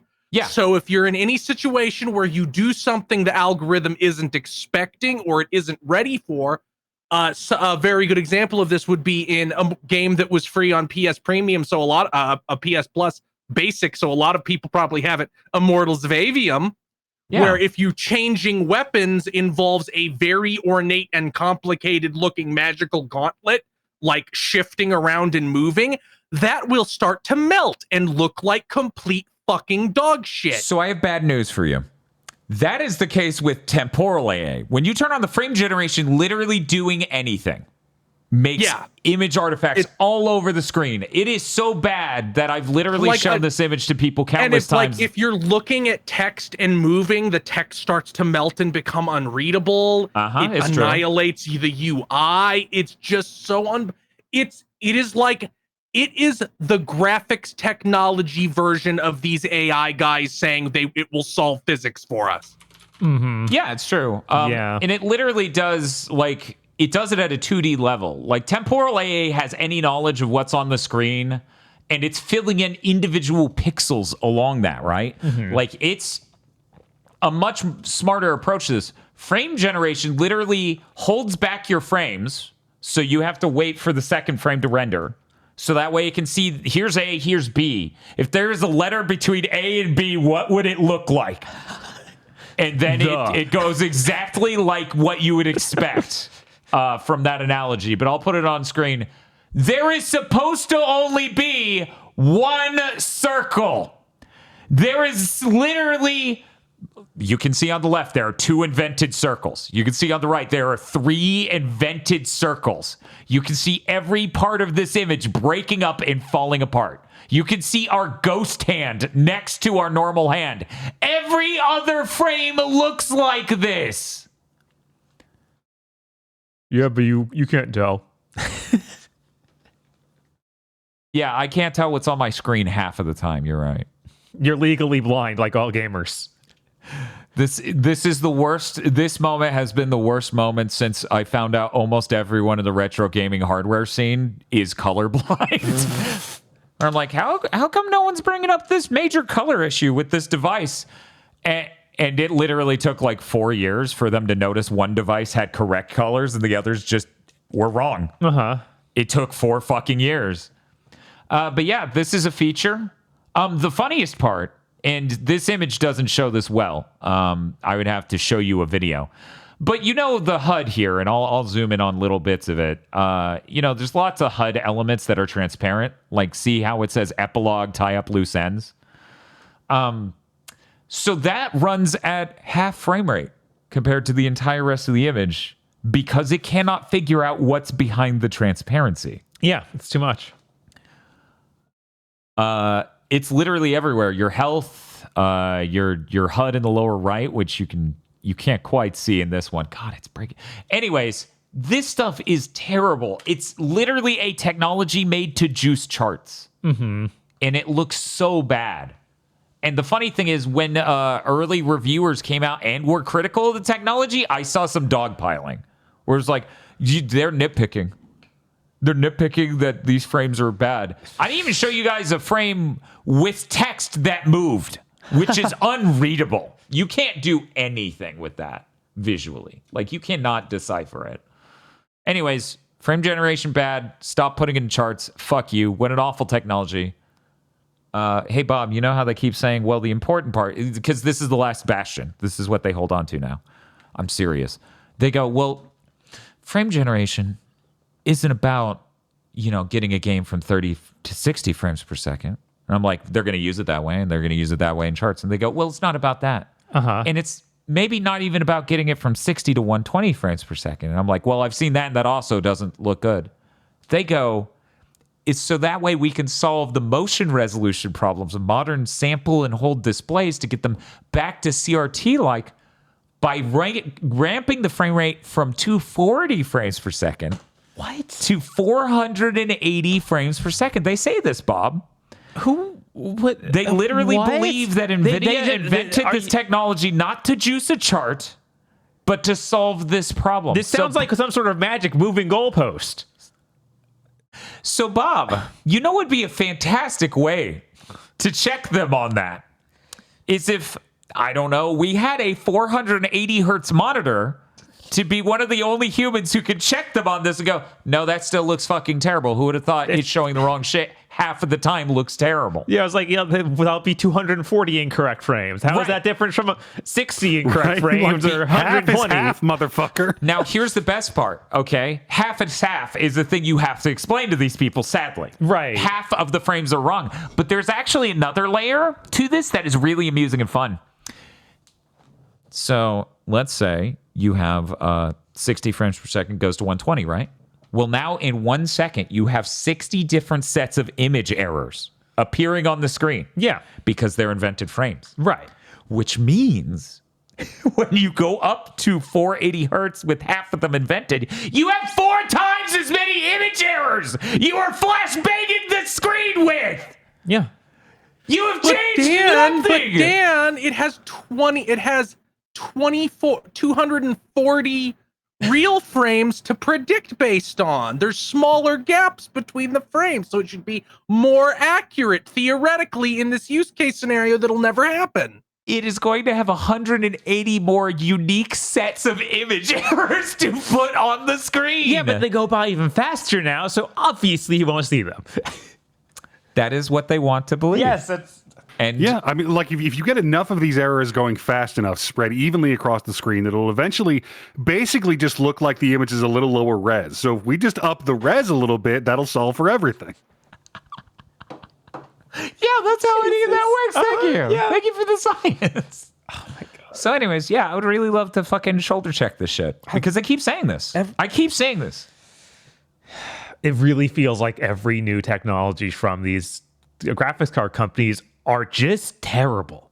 Yeah, Just evil. I mean, it's basically the technology equivalent of what Chris was talking about a while ago with every company ran out of proper ways to provide value in the aughts. So now they just make new shitty enslavement methods with like subscriptions and other things. They want to charge rent. Right. They can't innovate in ways that are meaningful. Yeah. That sort of thing. And that's weird. But for technology. We are so hardcore in that. It's kind of crazy.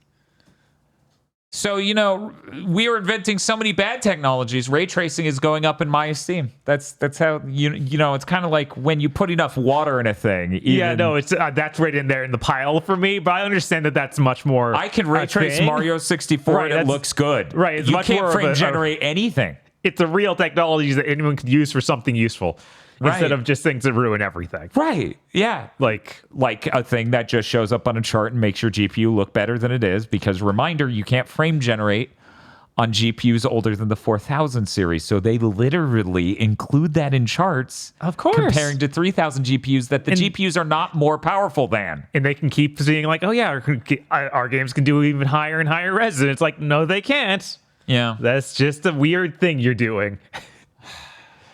Yeah, is it wrong to assume that all this shit is because like we can't like our generations of GPUs can't progress as fast anymore? We need to fake it. We need to invent lies to make you think it's still going as fast as it was. Oh, yeah, absolutely. It is definitely that. Because progress is slow, because Moore's Law is dead. TSMC charges too much for access to the cutting edge nodes, but everyone needs to do it to compete with each other, so the price needs to go up. So you need to provide the value. What if your value was in fact made up bullshit? Yeah. No, our prices are going up because look at these amazing numbers. It's not because of anything else we marketed our graphics cards to do that might be destroying this industry and the environment. No, of course not. Of course not. So I'm going to move on. Let's talk about other oddities in tech sort of related elements of the gaming industry right now. According to two different iOS app analytics for the stores, the app stores, the mobile versions of all those AAA games are selling like absolute dog shit. The more generous of them, I will read out now. This is the more generous. Some of these numbers are twice as high as the other company's estimate. Okay. According to App Magic's estimates, Resident Evil 4 sold 15,000 copies. Resident Evil Village sold 34,000. Assassin's Creed Mirage sold 5.7 thousand copies. Death Stranding sold 23,000. Apple got Kojima to show up in a fucking Apple conference. And they barely moved 20K, 23K. Yeah, no, those numbers sound honestly too big. Well, that's the generous one. The other one's 7,000, 5,700, 3,000, and 10,000, making the largest number 10,600. We just discussed how completely First of all,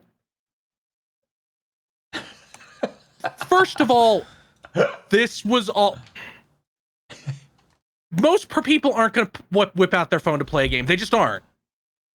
Like, maybe in a universe in some far off future that's never going to fucking happen, where all dedicated gaming devices are dead, there might conceivably be someone who will do that. But if someone whips out their phone to play a game, they want to play 10 minutes of the keeping your brain active, nothing YouTube playable we talked about earlier. Like, they don't want, like, nobody's going to whip out their phone at home and be like, okay, time to play 3 hours of Resident Evil. Like, that's never going to fucking happen. Not once. Never. Ever. So something this article also points out, the article, of course, being from, what was it, Video Games Chronicle, who references these sources and links to, I believe it's mobilegames.biz, but I'm not sure. research people, analysts, reporters point out that, people who own high-end phones that could play these versions of these games have enough money where they definitely have a gaming PC or a console. So they have probably already bought it, or they have a better place to play it. Yeah, and phone users just will not buy something that's $60. They will play something like Genshin or Fortnite that is free. Yeah. They don't buy stuff. They Also, don't. those games are much better suited to mobile play than Death fucking Stranding. Yeah. Yeah, like best case use scenario for playing regular ass console games on a phone is I can throw that thing in a dock connected to my TV. In which case, now I don't have the magical brain chemical brick in my hand I can pause the game and look at to maintain my sanity every 10 minutes. Or you fucking psychos think I want my phone notifications showing up over my console game, in which case you can go straight to hell. Yeah, that's horrible. I actually didn't even think about that. I'll be gaming and then my screen will just be filled with random notifications from Twitter and texts and all sorts of other apps. I feel like this, it's been over 10 years at this point. I really need to find some marketer and shake the shit out of them. And just be like, hey, dumbass, if someone wants to play high-end console games, they probably own a device dedicated to playing high-end console games. There's been this delusion, this unbelievably fucking pathetic delusion for a decade that there's a huge untapped market of people who would love to play Resident Evil 4, love to play Death Stranding, love to play all this shit, but they'll never buy a box or buy a gaming PC. They'll only keep their phones, and this market's untapped and leads to all kinds of stupid shit. Hey, Xbox Game Pass now on fucking Fire Stick. Yeah, I was actually gonna bring that up next. Yeah. Yeah, for anyone who didn't hear, you can now play Xbox streamed games on your Amazon Fire Stick. Great. Game streaming is a supplemental thing for people who are already in.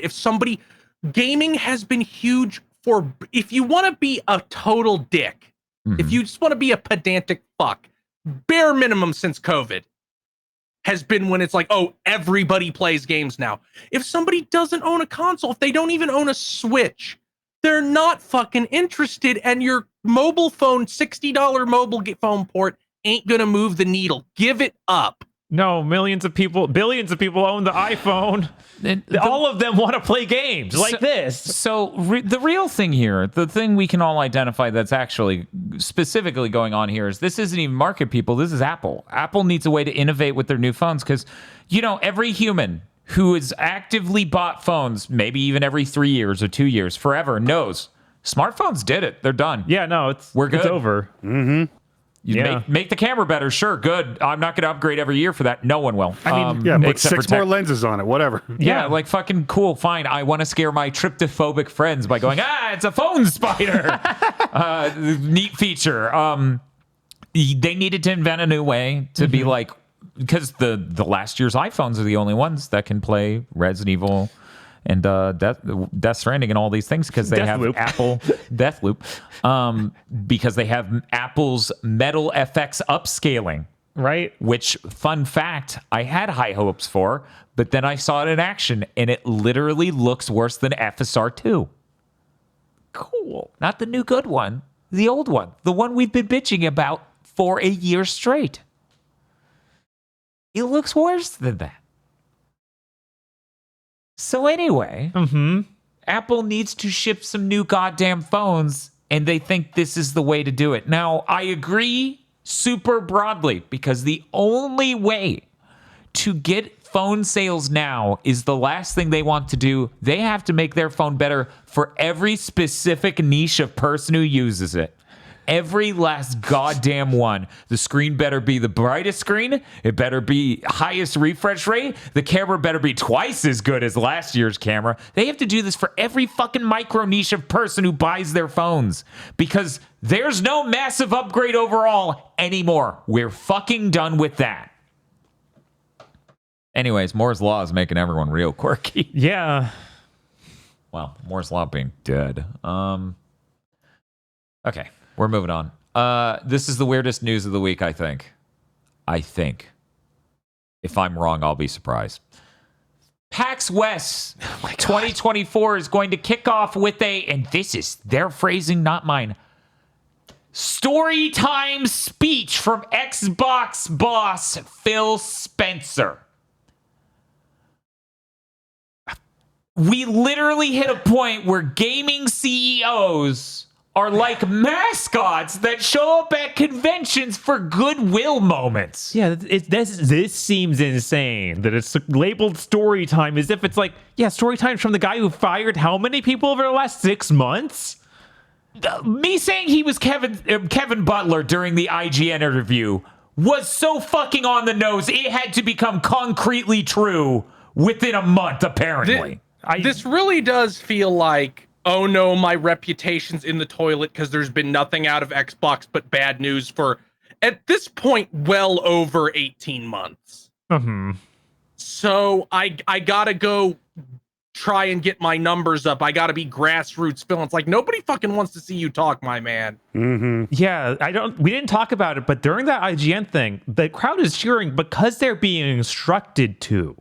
Oh, they are running contests for the best cheerers and stuff like that at IGN. Like, they get prizes. Mm-hmm. They were highly encouraged to be hooting and hollering. He goes out in front of an actual crowd of real people without encouragement. Who paid to be there, who don't give a fuck about him. Yeah. This might be a wake-up call to him. I hope it is televised. No way. I hope it is recorded. I hope you get to hear the booze. Because I think your average PAX audience is a lot of PC gamers. Right?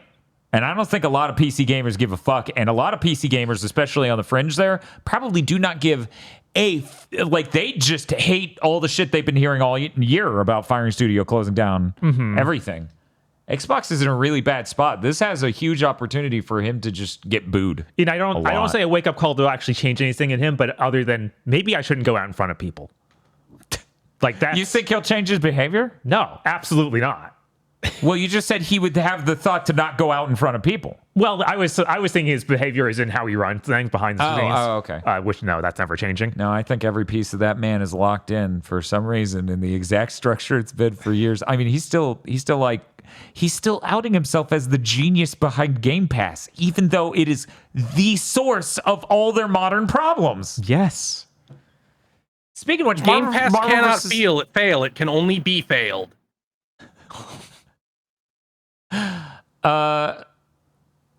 That Marvel vs. Capcom thing isn't coming out on Xbox. It's because Xbox doesn't have sales. They trained an entire customer base to never buy a thing. Right. And he's still like, I'm the genius. I pushed for it. People hated me. I'm your fucking martyr at Microsoft. He disrupted the market. I don't know what more you want from him. That was his goal, and he accomplished it. If one guy bombs out of the market, is that truly considered disrupting the market? Do you think that he'll announce some new product at this thing that he shouldn't? Like, that isn't real in any way? Like that portable he talked about at length 2 weeks ago?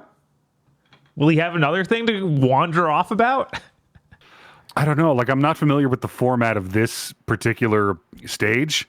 So I don't know if it's just going to be him talking for 30 minutes about how brave he is and all of the brilliant decisions he made that destroyed his company.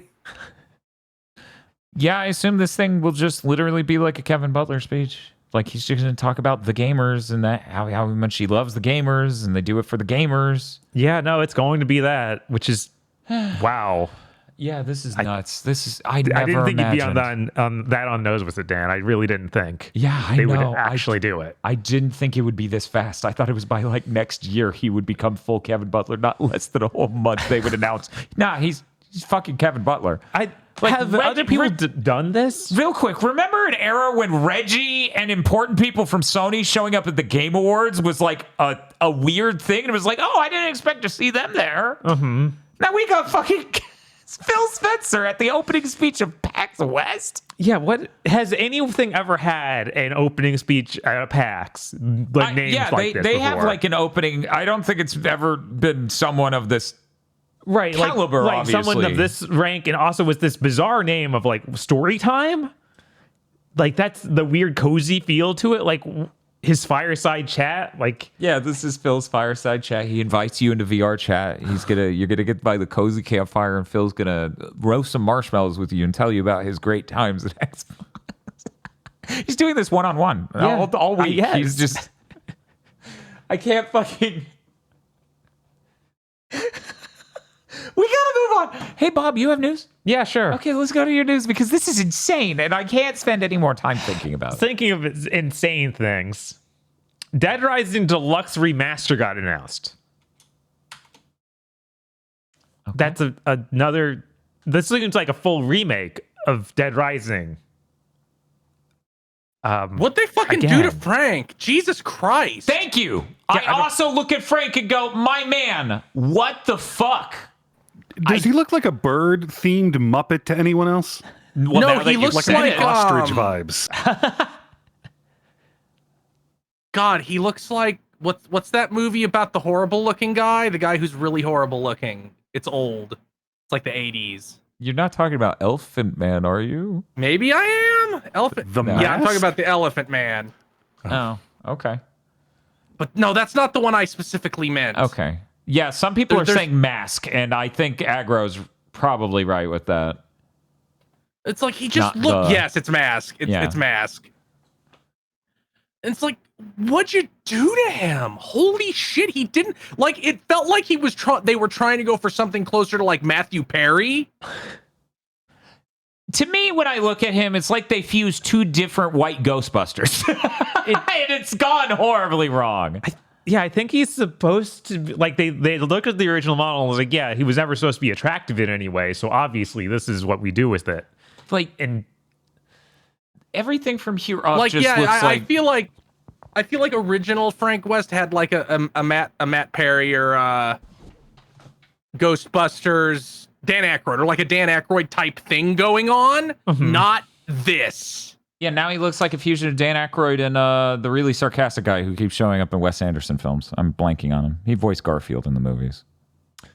oh, Bill Murray. Yeah, Bill Murray. Thank you. Yeah, he looks like a fusion of Bill Murray and Dan Aykroyd, and it's kind of horrifying. I can see it. Yeah, it's it's fucking real me up real weird. bad. I hate this. I don't...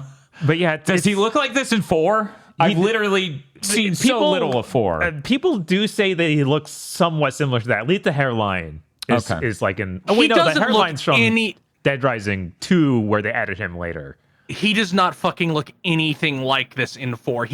4 is like a relatively realistically proportioned face, not this.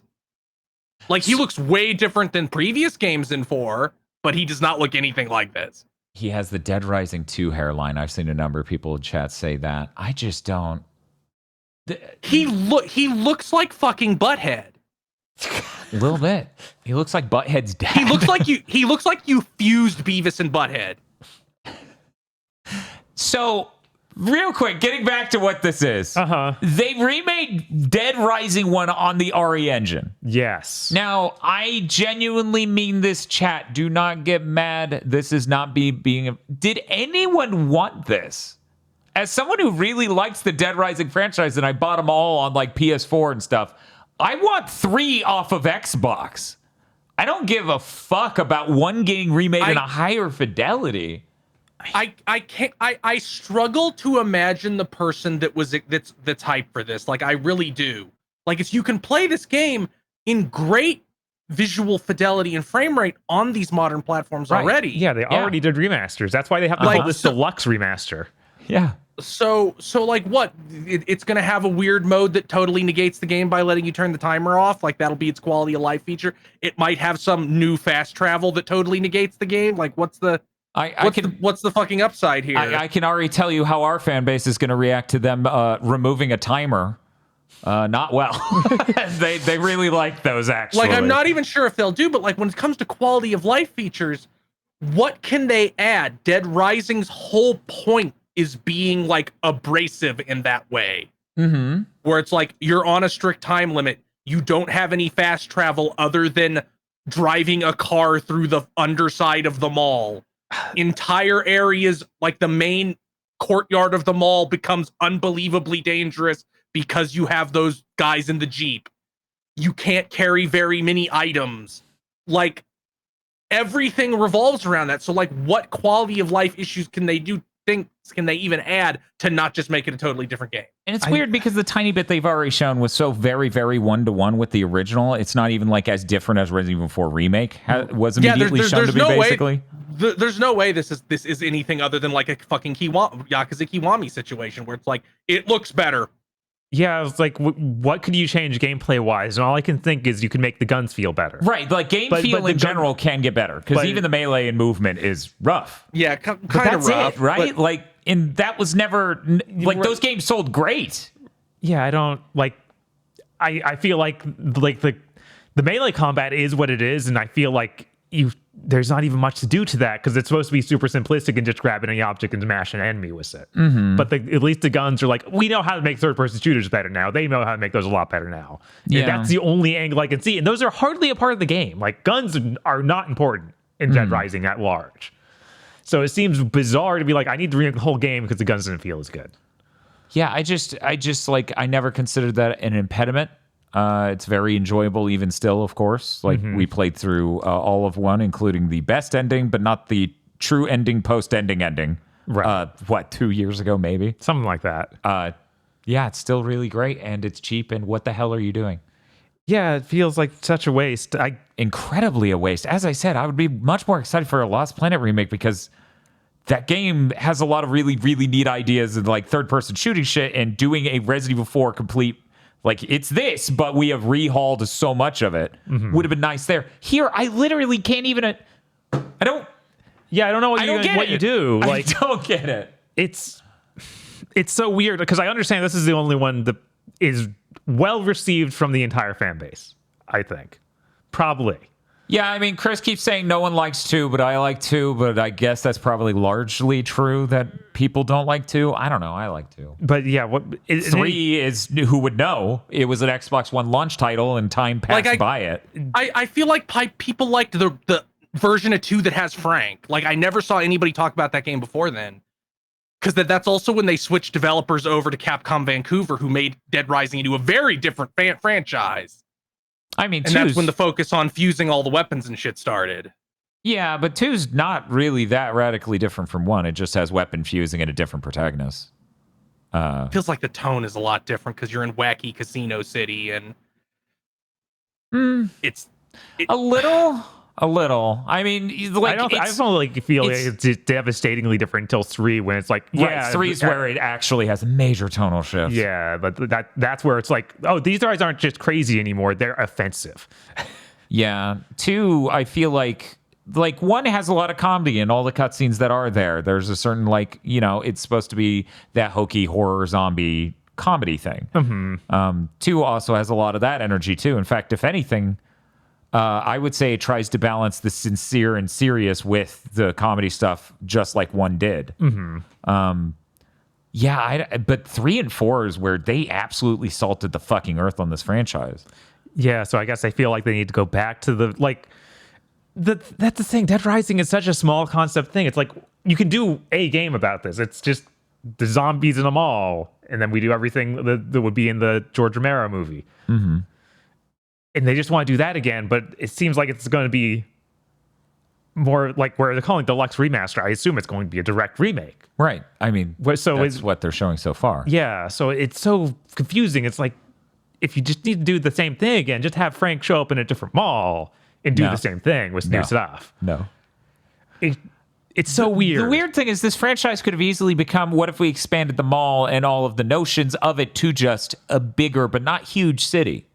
You know, Just Cause is the way it is, and you could easily see a game where you built out a city with interiors to shops and things. You get all the variety of a Dead Rising, but a bigger scale.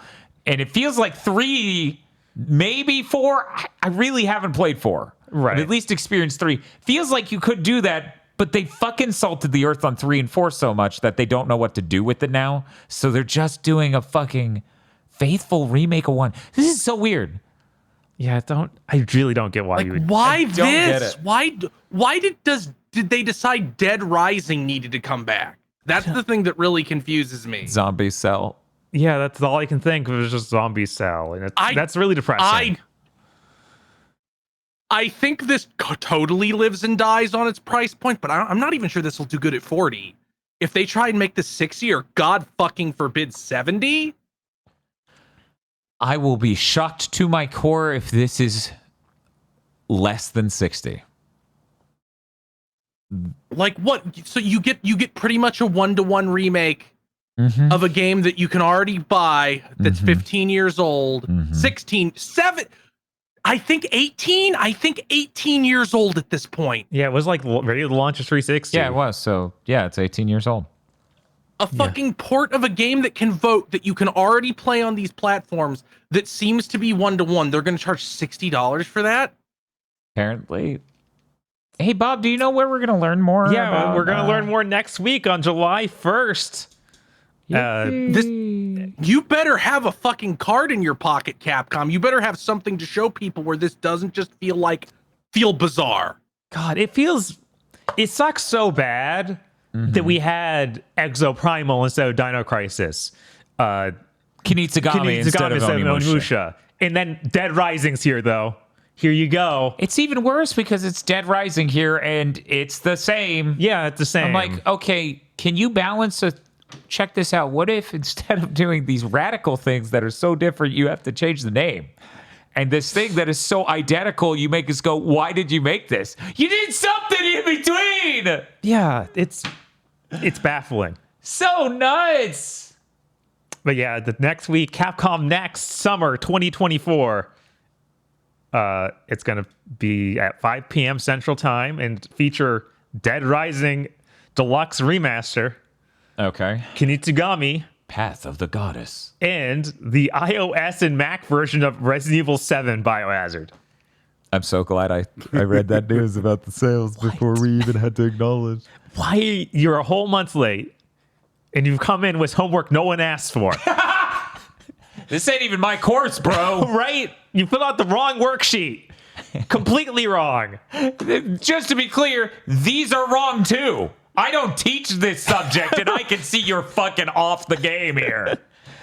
They also explicitly said that Monster Hunter Wilds will not be featured. Fine, you've shown that plenty. You said you will show it more at Gamescom. Yeah. And it's going to be about 25 minutes long. So if you want to watch what might be the worst showcase, or at least a bottom half showcase of the summer games, maybe check it out. Yeah, man, I really wish Capcom would just stop doing these. What's the fucking point? I don't know. I don't know what the fucking point is when you do it 3 weeks late. Yeah, you're insanely late too. Like you can't even trick anybody with that. Like if that were happening the same week as the others, we would have been. But tricked. they don't even announce things at these anymore. It's just always them showing like a longer shit from. Like that's not why I tune into these shows. I can watch that on YouTube later. Right? You can just post it online. No, Dan. I think the last thing they ever announced at one of these was we're making DLC for Resident Evil 8. We just started. We don't know what it is yet. I was going to say sometimes I do want to learn more about games they've already announced. Right. And this format can work for that. I don't think they've done a great job with it though. No.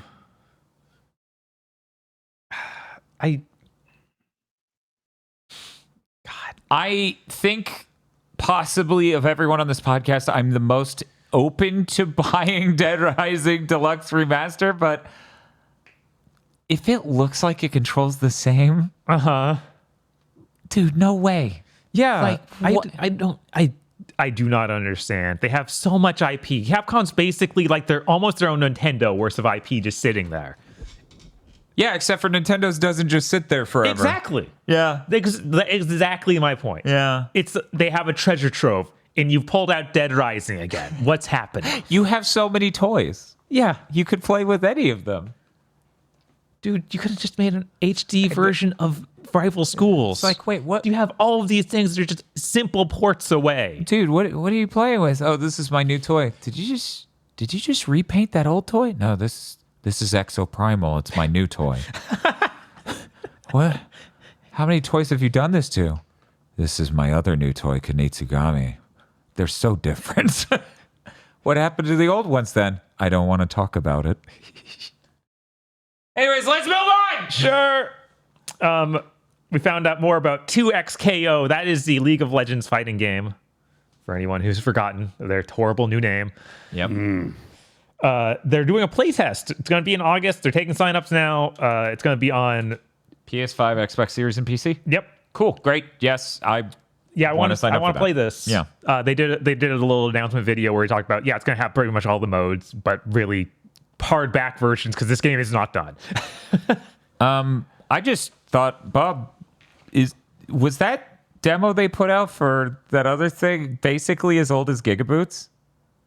Yeah, basically. So we've been waiting the whole run of GigaBoots. Maybe it's not that old. It's damn near It's like because I 8 played at it on a least. 970, I think. So Oh my God. it's got to be like almost 10. Oh my God, we've been waiting so fucking long. Yeah.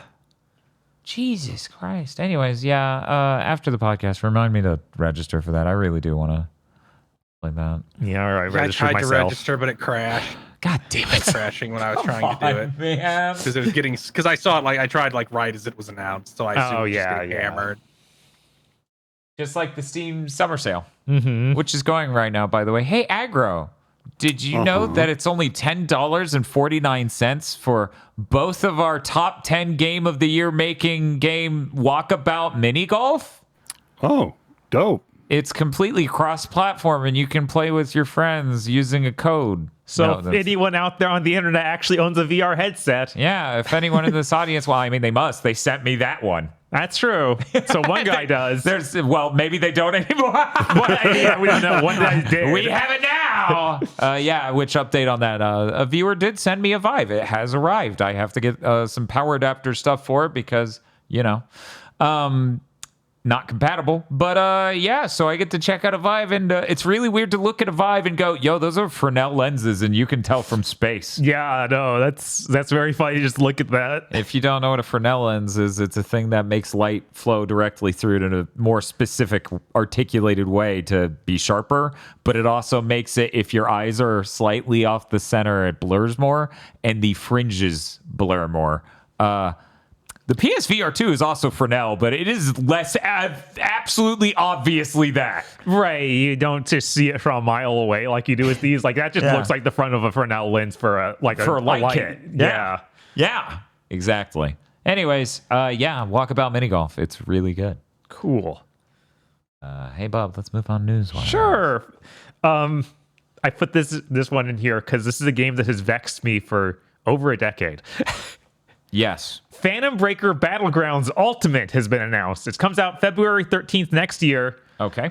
For PS4, PS5, Xbox One, Xbox Series, Switch, and PC. This is a remake, pretty much, an upgrade remake of the 360 classic. 2013 downloadable game classic. Classic, absolutely.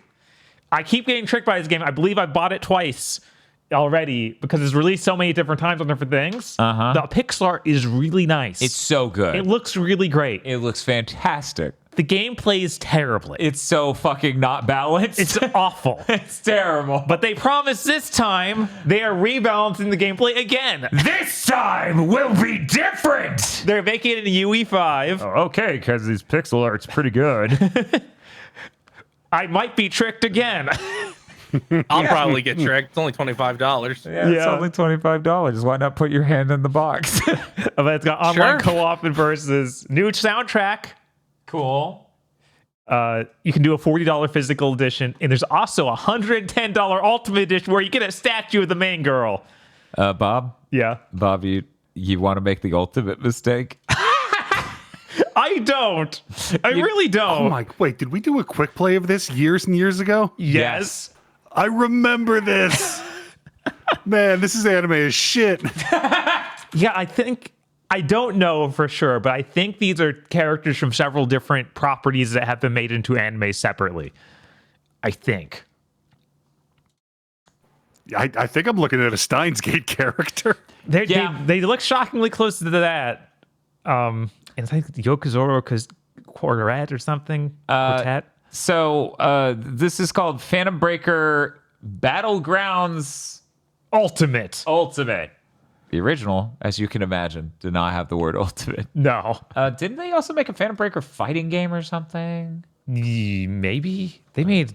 The fighting game is what I'm talking about. Oh, This one is also a has a 2D fighting game mode. beat 'em up. Yeah, there's a fighting game we did a video of that's just called Phantom Breaker, Bob. Yeah, okay. I believe it. I have no idea what's up with that. Cool. So I'm very excited to make the mistake. More beta news.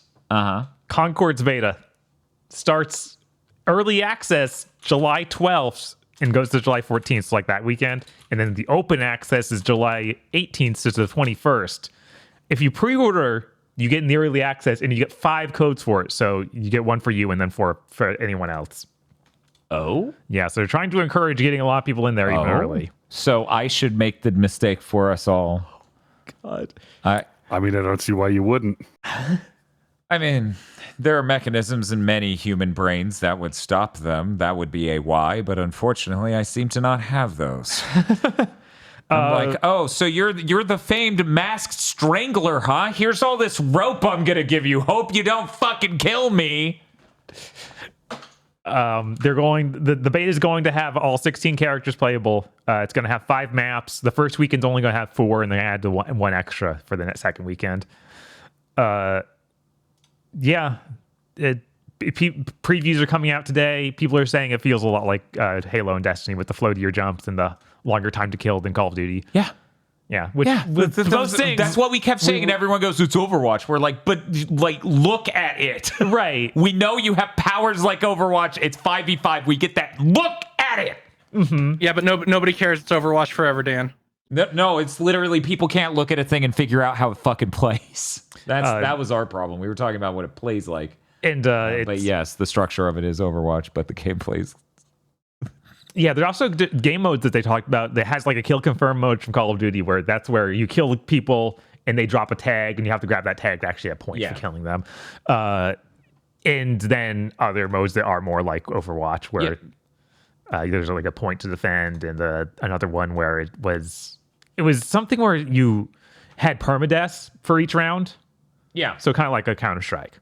They actually showed all of those in the previously existing video, but it's cool that they actually let people put names on them. They put names on them. They let people actually touch them. So cool. That's what all these previews are about. Great. Various people got to actually play this. I still want to be hopeful. We'll see. Apparently we will. With many, many codes. Yippee. Star Wars Bounty Hunter, the PS2 classic, is being re-released on PS4, PS5, Xbox One, Xbox Series, Switch, and PC on August 1st. Is going to have visual improvements, and on PS5, it'll have DualSense features. Wow, we're sure almost 4 full years into this gen, and Microsoft still hasn't made a controller with feature parity. What the fuck are they doing over there? Literally nothing. And they made a point of beating this version, you will unlock a Boba Fett skin, something that apparently is teased in the original, and now does not happen. What? Yeah. How did they not implement it and tease it? I don't know. Okay, cool. Great. This is cool. I did have to spend a moment going, Bounty Hunters, isn't that Xbox original? No, that's Obi-Wan. I'm thinking of Star Wars Obi-Wan. Yeah, Bounty Hunter, I remember being okay. I don't know why all of these Star Wars games get to come back and nothing else does. Okay, so here's the thing. Disney understands they own things, and in order to extract money from them, they have to make a product based on it. Right? For some reason, all these video game companies haven't figured that out yet. They're like, what is the PS2? What is it? What even is that? And the guy just keeps saying that until you leave the room. Right? Last piece of news I just put in here for me. The Phantom Brave, The Lost Hero, they put out an English trailer. Was a dub. They're dubbing it, and it sounds like the original voice actors, which would make sense because the main girl plays Flan still. Like in the previous game that had her, she was back for that. And then the other one's like Lex Lang, who still dubs constantly. Awesome. Also noting, I believe this trailer was called the multi-platform reveal trailer. Yes. So it looks really nice now. Mm-hmm. It looks really high res and runs good. What a concept. Wow. Wow. Man, they should release that on fucking other. They should release the first one on other platforms. They should. I can't believe that's also still only just on the Switch. I think they even said we're never doing that. Fucking insane. Although, considering that their fucking parent company is burning to the ground at all times now, maybe they should fucking do anything that makes some money. At least with this, we didn't have to pass the test of buying the Phantom Brave to get Phantom Brave 2. What is Nipponichi Software's parent company? Nipponichi Software. Oh. I'm sorry. I thought you said their parent company. Okay. I mean, that is their parent company. Nipponichi Software of America is a subsidiary right. of Nipponichi Software. So is America doing the port that's getting them on the new platforms, or that Nipponichi Software America has spearheaded like all their port shit? Because I guess Nipponichi Software themselves can't do that. Huh? All right. What the hell is going on over there? I don't know. Anyways, that's it for Bob News. Chris, you got any news? Nay? Okay, so Uma Musume Pretty Derby is getting a Western release. That's the horse girl game where real racing horses are turned into anime girls. And everybody had a funny haha joke that if you draw porn of them, the Yakuza will kill you. And then a lot of people took that seriously and now harbor deeply pathetic delusions where they should get some psychiatric help. It's just a company being hard asses because they don't want to have unpleasant meetings with the dickheads who own these horses. Guys, be rational. But that game makes a shitload of money. That's like the most profitable gacha game in the world right now. Wow, what a weird thing. Yeah, I know that this thing also had an anime made. Yes, it did. Now it's popular. Yeah, it's like it's one of those huge mega gacha IPs. It's really funny to see. I just see clips from that all the time where the world they live in is bizarre. They have like a horse lane on highways because the horse girls run that fast. They run as fast as cars. Mm-hmm. Of course. That just makes sense. Why would you be a slow horse in an anime? I don't know. You can, of course, horses just constantly run at top speed. And that top speed would be comparable to a vehicle. Yeah. That just makes sense. We talked about this a little bit. Lara Croft's coming to Dead by Daylight. Man, is there any franchise as pathetic at this point as Tomb Raider? One moment. I feel like everything is in Dead by Daylight, though. I can't even be upset at a certain one. I'm not talking about just about that. It's just like it's like this weird turbo capitalism zone we're in where it's like they understand that rich British woman going and stealing artifacts from these tombs, you can't do that in 2024. Mm-hmm. But not only can they not use this IP, not only can they put the IP down, people know what it is. That's impossible. Mm-hmm. They can't even change its name to like Lara Croft. It has to continue having the name Tomb Raider, so they're just making her a tomb cop now. She is now Tomb Cop who protects the tombs from evil Tomb Raiders who want to use the things inside the tombs evilly, and I guess she has Tomb Raider Overwatch now. You know, I would have said a month ago that Gears was about as pathetic just because the most recent Gears product was a Gears Funko thing that got delisted rapid fire style, and then the last two entries no one fucking liked, and then the remake of the first game was questionable at best. And 2 and 3 still aren't on PC. And then there's Judgment. So Gears of War was a really bad state, but you know, they announced they're doing a prequel, and so it's good. We're all good. The gamers love it. I can't. At least that prequel shows that they know anything that has appeal about Gears of War. Mm-hmm. Where it's like, I feel like if you go, can Laura meet a raptor again? Like you're escorted off the premises. Crystal Dynamics. I'm going to need to see when they announce a new game. That's when I have to pass judgment on this, because if it is as bad as it sounds from the rumors, yes. But I mean, a lot of that stuff is in that tabletop game they announced a couple months ago. So I don't like. Of course, the game might not have brand synergy with that. Mm-hmm. But it feels weird to be like, here's this cartoon that has elements of that. Here's this tabletop that has elements of that. The game won't be anything like that, though. especially because now Amazon owns her. Yeah. Yeah, I just really need to see what they do with that. If she does actually have an Overwatch team and you don't even play as her anymore, or if they're not willing to do anything goofy, because if I don't think you'll play as other characters. I think they'll be like her insufferable support squad. Like, remember the Assassin's Creed games where they have like the Zoomer Brigade scolding you through the Animus while you try and do shit? No. In like, what is that? That's 3? That's Assassin's Creed 3, I think. Yeah, I think that's when it starts. I don't know if it stops.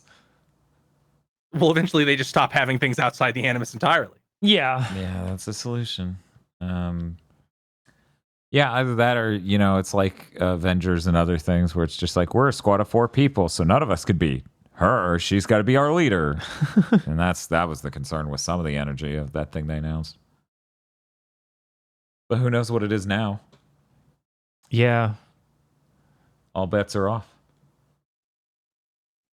Did you know that Tribes 3 came out? I did, yeah. Yeah. Mm-hmm. That happened in November. The game will no longer be getting updates. Oh no.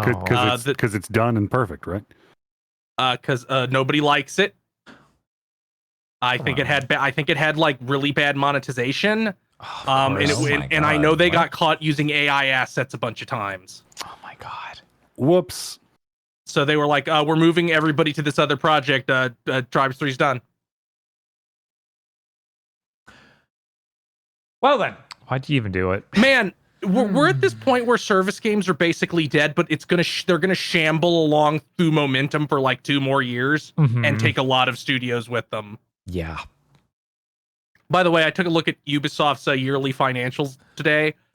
They promised they were gonna like have massive cost reductions over the next 2 years. So get ready to wake up to Ubisoft lays off 7,000 people at some point within the next year. Yeah. Yeah. I think it was like on fire. People are going to have to evacuate at some point. I think it's like we'll lower costs by like 250 million euros this fiscal year. Jesus. At a certain point, like legally, we need to stop letting companies use the term cost to refer to people. Yeah. We got to find the legal framework for that, for enforcing that. We got to figure that out. It was the closest I ever got fired of my day job was when our boss was like, you know, labor is the largest percentage of overhead we have. I'm like, that's not how humans should think. What? You realize this business exists to like so we can live, right? And not the other way around? No. They don't realize that because the indoctrination was so effective. Yeah, no, it's incredible how... Yeah, that conversation went south from there real fast. Sure. Yeah, even just a little bit of management power can turn humans into weird scumbags. Yep. It's real rough. Or scumbags into empowered scumbags. Yes, that's usually what it is. God. And the CEO, Yves Guillermo. Yves Guillermo. Yeah. Yves Guillermo. There's lots of Assassin's Creed remakes on the way. It's not just Black Flag. There's multiple. They specifically said multiple other Assassin's Creed remakes coming. So, you know what's going to be insane is when it isn't 1 or 3 because those are unpopular. It'll be the Ezio games and like Syndicate. They already did spruced up versions of 2. Those aren't remakes. Those aren't remakes. They can't sell those for $70. I don't understand it. This is even more baffling than the Dead Rising thing because like you haven't improved the formula of an Assassin's Creed game gameplay wise since 2. You just changed it to an RPG like Witcher. Oh no, this one makes total sense to me. We can't fucking make new games anymore. We seemingly can't make remakes either, considering that Prince of Persia shit. Yeah, right. It's like, what do you think we can do this? But I guess they assume that remaking games that already exist is like the only consistent product they can get out now. This sounds like what's left over of the forever, the Omni Assassin's Creed they were talking about making. Maybe. Which I guess is just like, hey, we're going to make this asset block and then remix it into a bunch of things we're going to call separate games on the same map over and over again. But this time we'll like flip it and like, oh, see, it's a different map. I'm completely sick of all these remakes. Yeah. All these remakes. I'm fucking done with it. I thought 7th gen was the worst it was ever going to get for me as a gamer with And now they're like, we'll everything. remake 7th gen. We got here. barely make any games, and now we won't stop remaking them to make a new fucking game. God bless that indies have come so far. God bless the fact there's a middle tier of video game, because the top end fucking sucks now, just like it did in 7th gen. I honestly think we're in what is clearly past the peak success wise, at least, of these remakes. Like we're in the the trend has passed its highest point and is now going to progress downward and end. So it's really fitting that Ubisoft got in now. Yeah. Like, I feel like we've had so many of these low effort 1-to-1 with prettier graphics remakes that people are starting to de-hype on them. Yeah. Yeah. Again, that Dead Space thing didn't do good. It sold like, the numbers I saw, it sold like 40% of the Callisto Protocol. Like, did Like, The that's Last of not Us good. 1 remake even do good? I would say no, considering Yeah. the PS5 version of The Last of Us 2 got a $30 price cut down to $40. Right, because if you recall, part 1 released for $70. Yeah. Which impacted its sales. It did get some because of the show, but that was an unnatural bonus that not everyone gets. Right. No. Yeah, like when they released that Horizon PS5 version that has like new lighting and new models and shit, I don't think that's gonna take off. Like, I so don't sick think of that's gonna deliver the numbers. Us just listing how many of these stupid fucking remakes there are is driving me nuts. I'm literally getting nauseous. Yeah, it's look, like I'm not the burning hostile. I'm not hostile to the idea of a remake, but can it, like, we're not suddenly hostile to this idea. Can it be can it bare minimum, even if it's like close to 1-to-1, can it be something I can't play on these new platforms already? Let me just flat out say, if it's on an 8th gen console, you're not allowed. Yeah, no. Let me additionally say, if it's 7th gen, there's a little bit of a risk. Did you know there are PS2 and PS1 games, countless of them, you could do this for? Like, it's fucking insane. Yeah, It then is the so fidelity would fucking actually be something interesting. Whereas, it would like, you could effectively put out most 7th gen games running well at a higher resolution with anisotropic filtering, and most people would be fine. And then you wouldn't waste everyone's fucking time. Because that's what this is. It's a waste of everyone's fucking time. The people making it, the people consuming it. Just put out the fucking original game, save everyone time and money. Jesus. It's so exhausting. It's just such a fucking waste of time. We have no new fucking games. Yeah. Yeah. Jesus fucking Christ. Jesus, it's so fucking nutty. This industry has gone completely fucking insane. Like, make a new fucking game or shut the fuck up. What made them? Was it because the Resident Evil started, like, those remakes sold really well? Is that what got all these other companies like, oh, we can do that? Worth noting. I think it's a combination of that, and every fucking studio in the industry, every publisher has lost the ability to do pre-production for reasons I don't know. I don't know if management is now interfering in every single one of them because they cost too much money. I don't know if it's just bad leadership, like they don't have good producers and good directors. But it feels like, let's do the thing that lets us basically skip pre-production because we know exactly what the game's going to be. I mean, pre-production going away has got to be, in my mind, a result of like the creeping executive brain rot, where they look at the cost sheet and think, oh, well, these are clearly the people we can cut. We can automate this, or we can get somebody else to do double duty. All of the art and the writing and the concept and then the planning, that's not real because I don't do that. But it's not that they stopped doing pre-production. Games will stay in pre-production for 3 years now and then be like, we still don't know what the game is, but we started anyway. With the like, it's like, so many of these things we were in pre-production forever and somehow figured nothing out. Yeah. Yeah. Games got too fucking complicated, which is a self-inflicted fucking wound. Make a smaller, worse-looking game. And we know for a fact a lot of the studios that do get caught in that eternal web are the ones like run by EA and Warner Brothers to have execs coming in to be like, oh, it needs a change in this weird way. Or just have heads of the studio that are that. I mean, we're 5 years off from Ghost of Tsushima. Yeah. And we have no idea what Sucker Punch is doing. We are 3 years off from Returnal. And for some reason, Housemarque needed to become the leading, most technological leading developer in fucking Europe. Who the fuck needed that? It's so fucking infuriating. Yeah. Also worth noting, and this is so fucking important, all these Resident Evil remakes are remakes of games that are at newest on the GameCube. Resident Evil 4 is a GameCube game. Mm-hmm. Yeah, and in the remakes we still know they're making, one of them isn't 5. That's not one of them. Like, Capcom knows we don't need to remake Resident Evil 5. We don't need to remake Devil May Cry 4. But we do need to remake Dead Rising. Man, imagine if this was a Devil May Cry 1 remake. Right? No. Like, I know, like, this blurs the point and makes us just come off as salty as it's not something we like. But there's things that you can't fucking play on these new platforms. Why remake something you can that already got enhanced? How will this Capcom, you better fucking give some real hardcore, like, actual brass tacks as to why anybody should get this over that thing you already released that isn't, we're delisting that. Right. We live in a world that somehow we have to wait, what, according to leaks, sounds like 7 full fucking years for Ratchet game to maybe come out after Ripped Apart?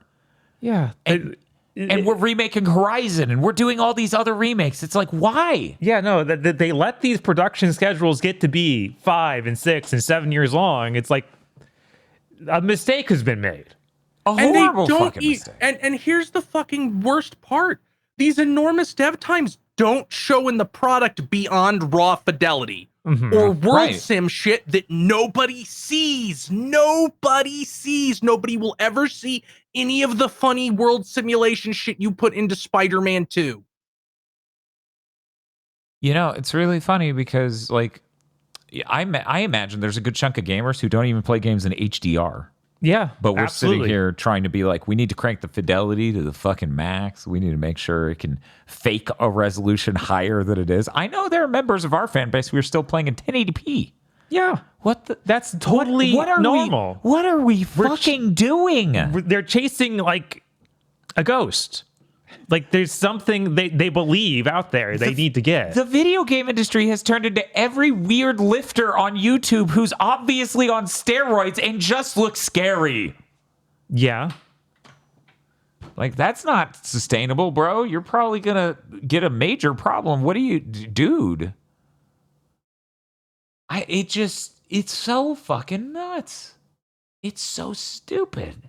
It is so fucking stupid that this industry has gotten this way. The Dead Rising remake was literally the fucking straw that broke the camel's back for me. Yeah, no, that's fucking yeah, done. I really like I like thought it really Capcom does got it feel until that way. Like I don't fucking know. Like did they I really hope it comes out that they needed this to train a new studio. Like this is some entirely new studio. It's like we needed to get them up to speed for on the RE engine. Like that's the only situation where I can even begin to be okay with this. Otherwise, it just feels like such a fucking waste. Like I would completely unironically rather have nothing. If it's like M2's project, Oh. I'm going to be like, what a fucking waste. No Yeah. wonder Mikami dodged your ass. Right, no, absolutely not. Like they have to make a new Resident Evil before you have to make Yeah. the waste I don't time. think it's going to doing be this. M2 because I think they're doing the RE0 remake, and I don't think they're big They're enough. to probably do on one of new those. projects. Yeah, Yeah, because probably. Code Veronica and Zero are. Allegedly. But the thing is, I like, think the leak was specifically they're on 0 because that's the one people don't care about. Speaking of which, yeah, what a radical notion, Bob. Let them make a new Resident Evil game. Yeah, we're out of ones to remake people love and adore. Just we really are. Make spin-offs. You used to understand this notion. Yeah, you You can made make a these spin-off incredible. that you made isn't a these, shitty multiplayer right, game. you made Or these again- incredible models for like Jill and Claire yeah. and that guy from 3. Luis. Luis. Or not Luis. Yeah. Carlos. Yeah, Carlos, Carlos. yeah. They could have their own game. They could do I mean- anything. Like, once again, like, not to sound like a broken record, Onimusha is right fucking there and has the same. It is structured exactly like Resident Evil. It is a feudal Japan melee combat focused Resident Evil game. Dino Crisis is fucking right there. It's exactly like Resident Evil, but with dinosaurs in space. But it doesn't say Resident Evil on the box. It needs to say that, or else it won't sell. Like, did everybody miss that? Hey, you know what? FromSoft built a reputation for quality, and then when they released a game in a franchise they hadn't touched in over 10 years, it sold like 7 million copies. Heck, they even just had that experience. I'm pretty sure Dragon's Dogma 2 sold well. It did. A $70 game that's kind of worse than the first.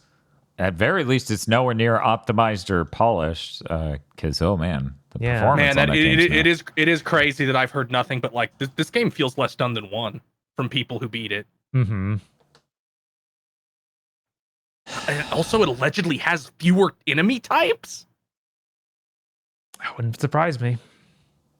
I can't speak to that. All I can speak to is we booted it last night after it got that update, and the performance is still pretty rough. It's rough. It's a lot better than it used to be, but it's really rough. Yeah. But like, man, the limit for me with remakes really was like, okay, now we're doing 7th gen stuff. Why? Yeah. Why? Yeah. Why? Not like you can't even make it. The average person isn't going to go, this looks better. They're going to go, this looks different. Yeah, no, the game's already, like, that's the point where graphics stopped massively evolving. Like, we've been there. Yeah, this is just stupid. It's just stupid. Yeah. It's so stupid. These are the exact decisions that make you believe the whole, like, oh yeah, every publisher hates back and pat. Yeah, it is. They don't want you to own your things. They want to resell you the same things again and again forever. Like, it's so frustrating because, like, the initiative with the PS2 back compat, we're getting a few games on that now, and the rumors of 3 coming. All of that is muted because they want to just be able to resell everyone individually like this. They don't want to like just put the disc in. The most insane part of it is, will these remakes make more money than just making the old games available? And I'm not sure that's the case. Well, I can't believe they would. Everybody's burning down from not having enough money. Everybody needs more money. They got to squeeze every stone, but it's like, let's remake these games instead of just making the old versions available. Well, the funny thing is they literally won't ever do a marketing campaign for one of these released things. So they literally give it the hugest debuff of not letting anyone know at all. Right. And then just go, oh, look, it didn't sell that much. Right. Well, yeah, no one knows. Mm-hmm. For example, Daxter came out. Do people know Daxter's out? Yeah, no, if you just... No, I didn't fucking know that. What the fuck? Daxter's out. Yeah, I downloaded it last night. And if this was like, no, there's just a comprehensive library there, then every company could be doing their own marketing cycle, their own pace, advertising things whenever they want. You could build a marketing cycle. You could be like, hey, it's the second Tuesday of the month. Here's the new PS Classics releasing. Here's a trailer, like a video that shows a sizzle reel of all of them. I don't know. You could take it one step further and get some fucking YouTube guy who knows how to cut a video to do a 3-minute video explaining what this game is and what its historical context is. Right. And you could pay them basically peanuts. They could be like one salary and they just pop up and do that every month. Yeah, I mean, like this isn't an impossible task. It's just something that is so against how these companies are structured and how they do things now that they're just blind to it. Yeah, and like Sony should be doing some sort of marketing angle to this, get people to subscribe to an update that lets them know, like, oh, hey, here's a video of the latest blah, blah, blah, blah, blah. Mm-hmm. But even the PlayStation 5, as much as it's ruined customizability in order to put more ads and bullshit it wants in our face the way it wants to, still isn't good at telling us the simple thing of, hey, I pay for the insane edition of PlayStation Plus Plus. You want to fucking tell me what the retro games are this month, or do I have to rely upon Let's Talk PlayStation for that and hope I remember? Because instead of focusing on that, I'm focusing on the actual news stories of that episode instead of like, oh, and they released Daxter. Hope I remember that by the time I'm done with this death stream. So dumb. Yeah. So dumb. It sucks so much. Anyways, we could just spin donuts in this parking lot of suck all day, and I don't wanna. You know what I want, Bob? What's that, Dan? I want to let the people know. They deserve to know, Bob. What do they deserve to know, Dan? They deserve to know what tomorrow is. They do. Evil dies tomorrow because we're playing Luigi's Mansion 2. We're finally ending Luigi's Mansion month. That's going to be a great death stream. It is based on the original 3DS version, a 14-hour game. I worried because fun fact, I'm kind of cheating this time. I played through the original version when it came out like 10 years ago or whatever. So, in theory, deep in my rotting brain is the solution to every room in this game. Right. We'll see. I hope it is a much better experience. I doubt it. At least it'll be on a big screen and we can look at it and point and figure out where things are compared to... So will you include a follow-up on Twitter of you returning this to GameStop live? It's like, okay, how much do I give for this? Like it's Lords of Shadow Mirror of Fate, where I end the review by going, I'm going back to GameStop now. Oh man. There's no way I'm keeping this. There's no way we're keeping this. I was like, this is probably going back to way. GameStop tomorrow, or sorry, Saturday when I wake up. Yeah. And I'm probably going to put it on the new Trails game. Hell yeah! Oh my god, that's like in... Like a week or something, yeah. It's awful. How can they do this to us? There are too many RPGs. And I'm sitting here playing True Sekiro again. What am I doing? Yeah, I already have that. God, I have a lot of pre-orders up because I got all that credit from trading in my busted-ass PS5. Mm-hmm. So it's like, okay, I have visions of... Man, I just imagine the GameStop clerk, like, doing a dance when I leave because I like, fully pre-order and pay off 3 games, and I know they have fucking quotas for that shit. Mm-hmm. Yeah. So it's like, yes, I would like to pre-order several games. And they're like, oh, God, I won't get fired. Right, thank God. Yeah, I had to cancel quota for the day. I had to cancel 2 pre-orders near the launch of the PS5. I don't remember what they were, but one of them was PlayStation All-Stars Battle Royale, I think. Sorry. The Destruction All-Stars. And the other one was like a legitimate thing where it's like, I think it was the PS5 version of Assassin's Creed, and the lady looked like I wounded her. She's like... I'm like, damn, that bad, huh? Quotas are insane. Yeah. Hey, Chris, what do you got coming up? I'm going to stream Wild Arms. Nice. And then after that, I'll probably stream some other retro RPG to be a boomer and kill my own Twitch channel. or do better? Yeah, maybe people love that. I mean, people can't get enough of people streaming RPGs on Twitch. RPGs, not sure if you knew this, pretty cool. You know, nobody seems to cover PS1 RPGs, so it's always either like I'll do the ones that just came out or anything with 3D graphics is evil. Yeah, that's the thing I noticed too. Like, it feels like PS1 RPGs are rather underrepresented. The only person I can think of who regularly streams PS1 RPGs is Jack Not Jack. I think that's crazy because I feel like maybe this is a weird perspective from the exact time I grew up in, but it's like that was the golden age. Like PS1 is the RPG box. As the dude who literally played every available RPG Western released since the NES. Uh-huh. Yes. Okay. I'm an authority. I can say this. I was like, that's what it felt like. There's literally, they're everywhere. Because there are cool SNES RPGs that people aren't playing, but they largely aren't even playing those. Like, I'm not going to Twitch and seeing like, oh, everyone's playing Paladin's Quest again. Oh, everyone loves the 7 Saga. But so it's really weird to just stop before the PS1. Mm-hmm. Because that was the era. That's when it was truly alive. Also, please follow Jack Not Jack. She does really great streams. That and also this 1 year that we're currently in. Like we have an RPG releasing like every 2 weeks. Yeah, it's fucking great. This is the second era. It's 1 year long.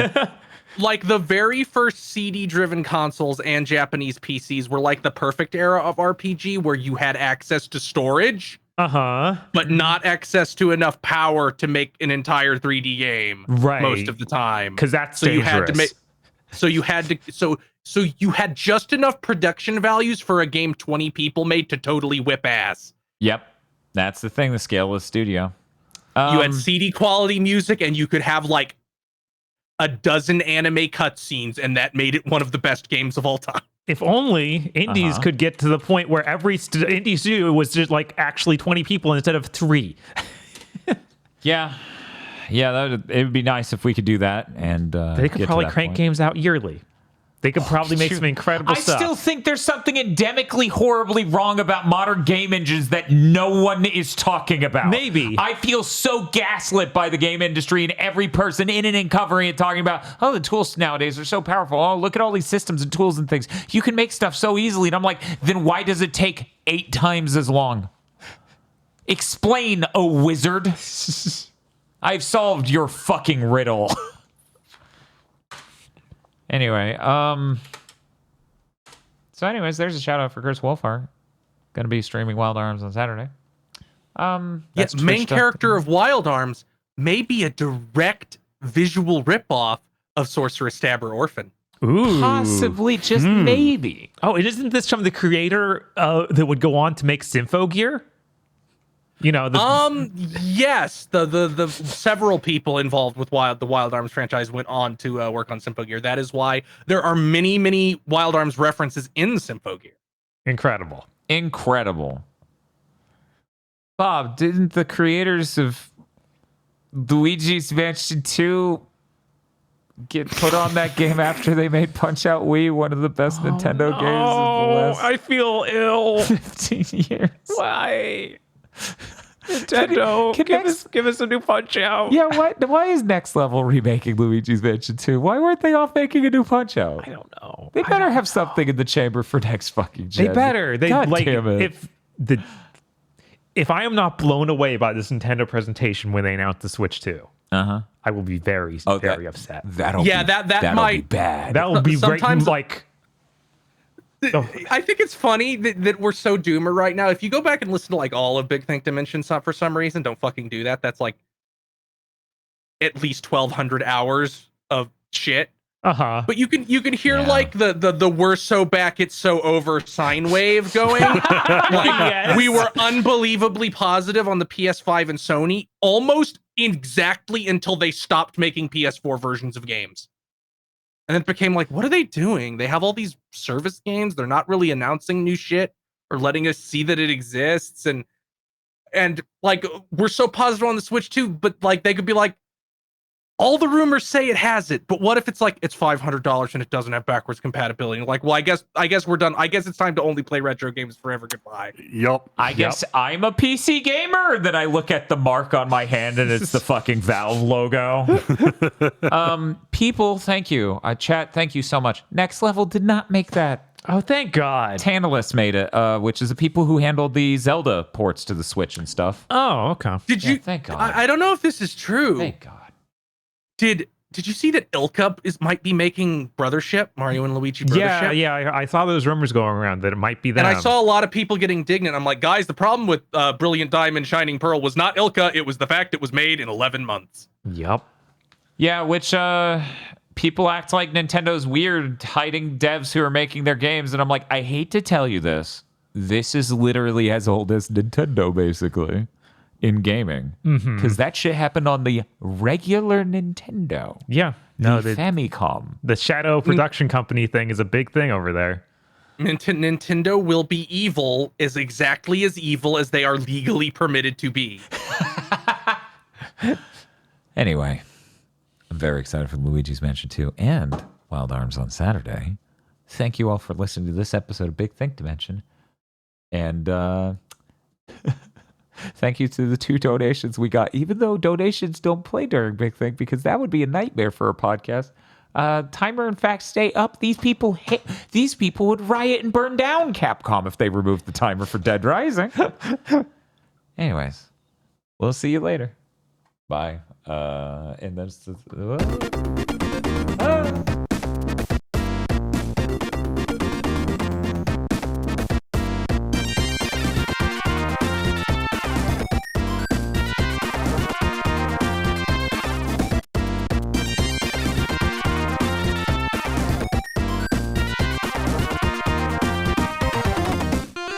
thank you very much for listening to this episode of Big Think Dimension. Big Think Dimension is possible because of you and your support over at patreon.com/gbpodcast, where you can get access to early episodes of Pokemon Go to the Movies, early access to episodes of Chugging Bleach, where we review 36 episodes of Bleach! Woo!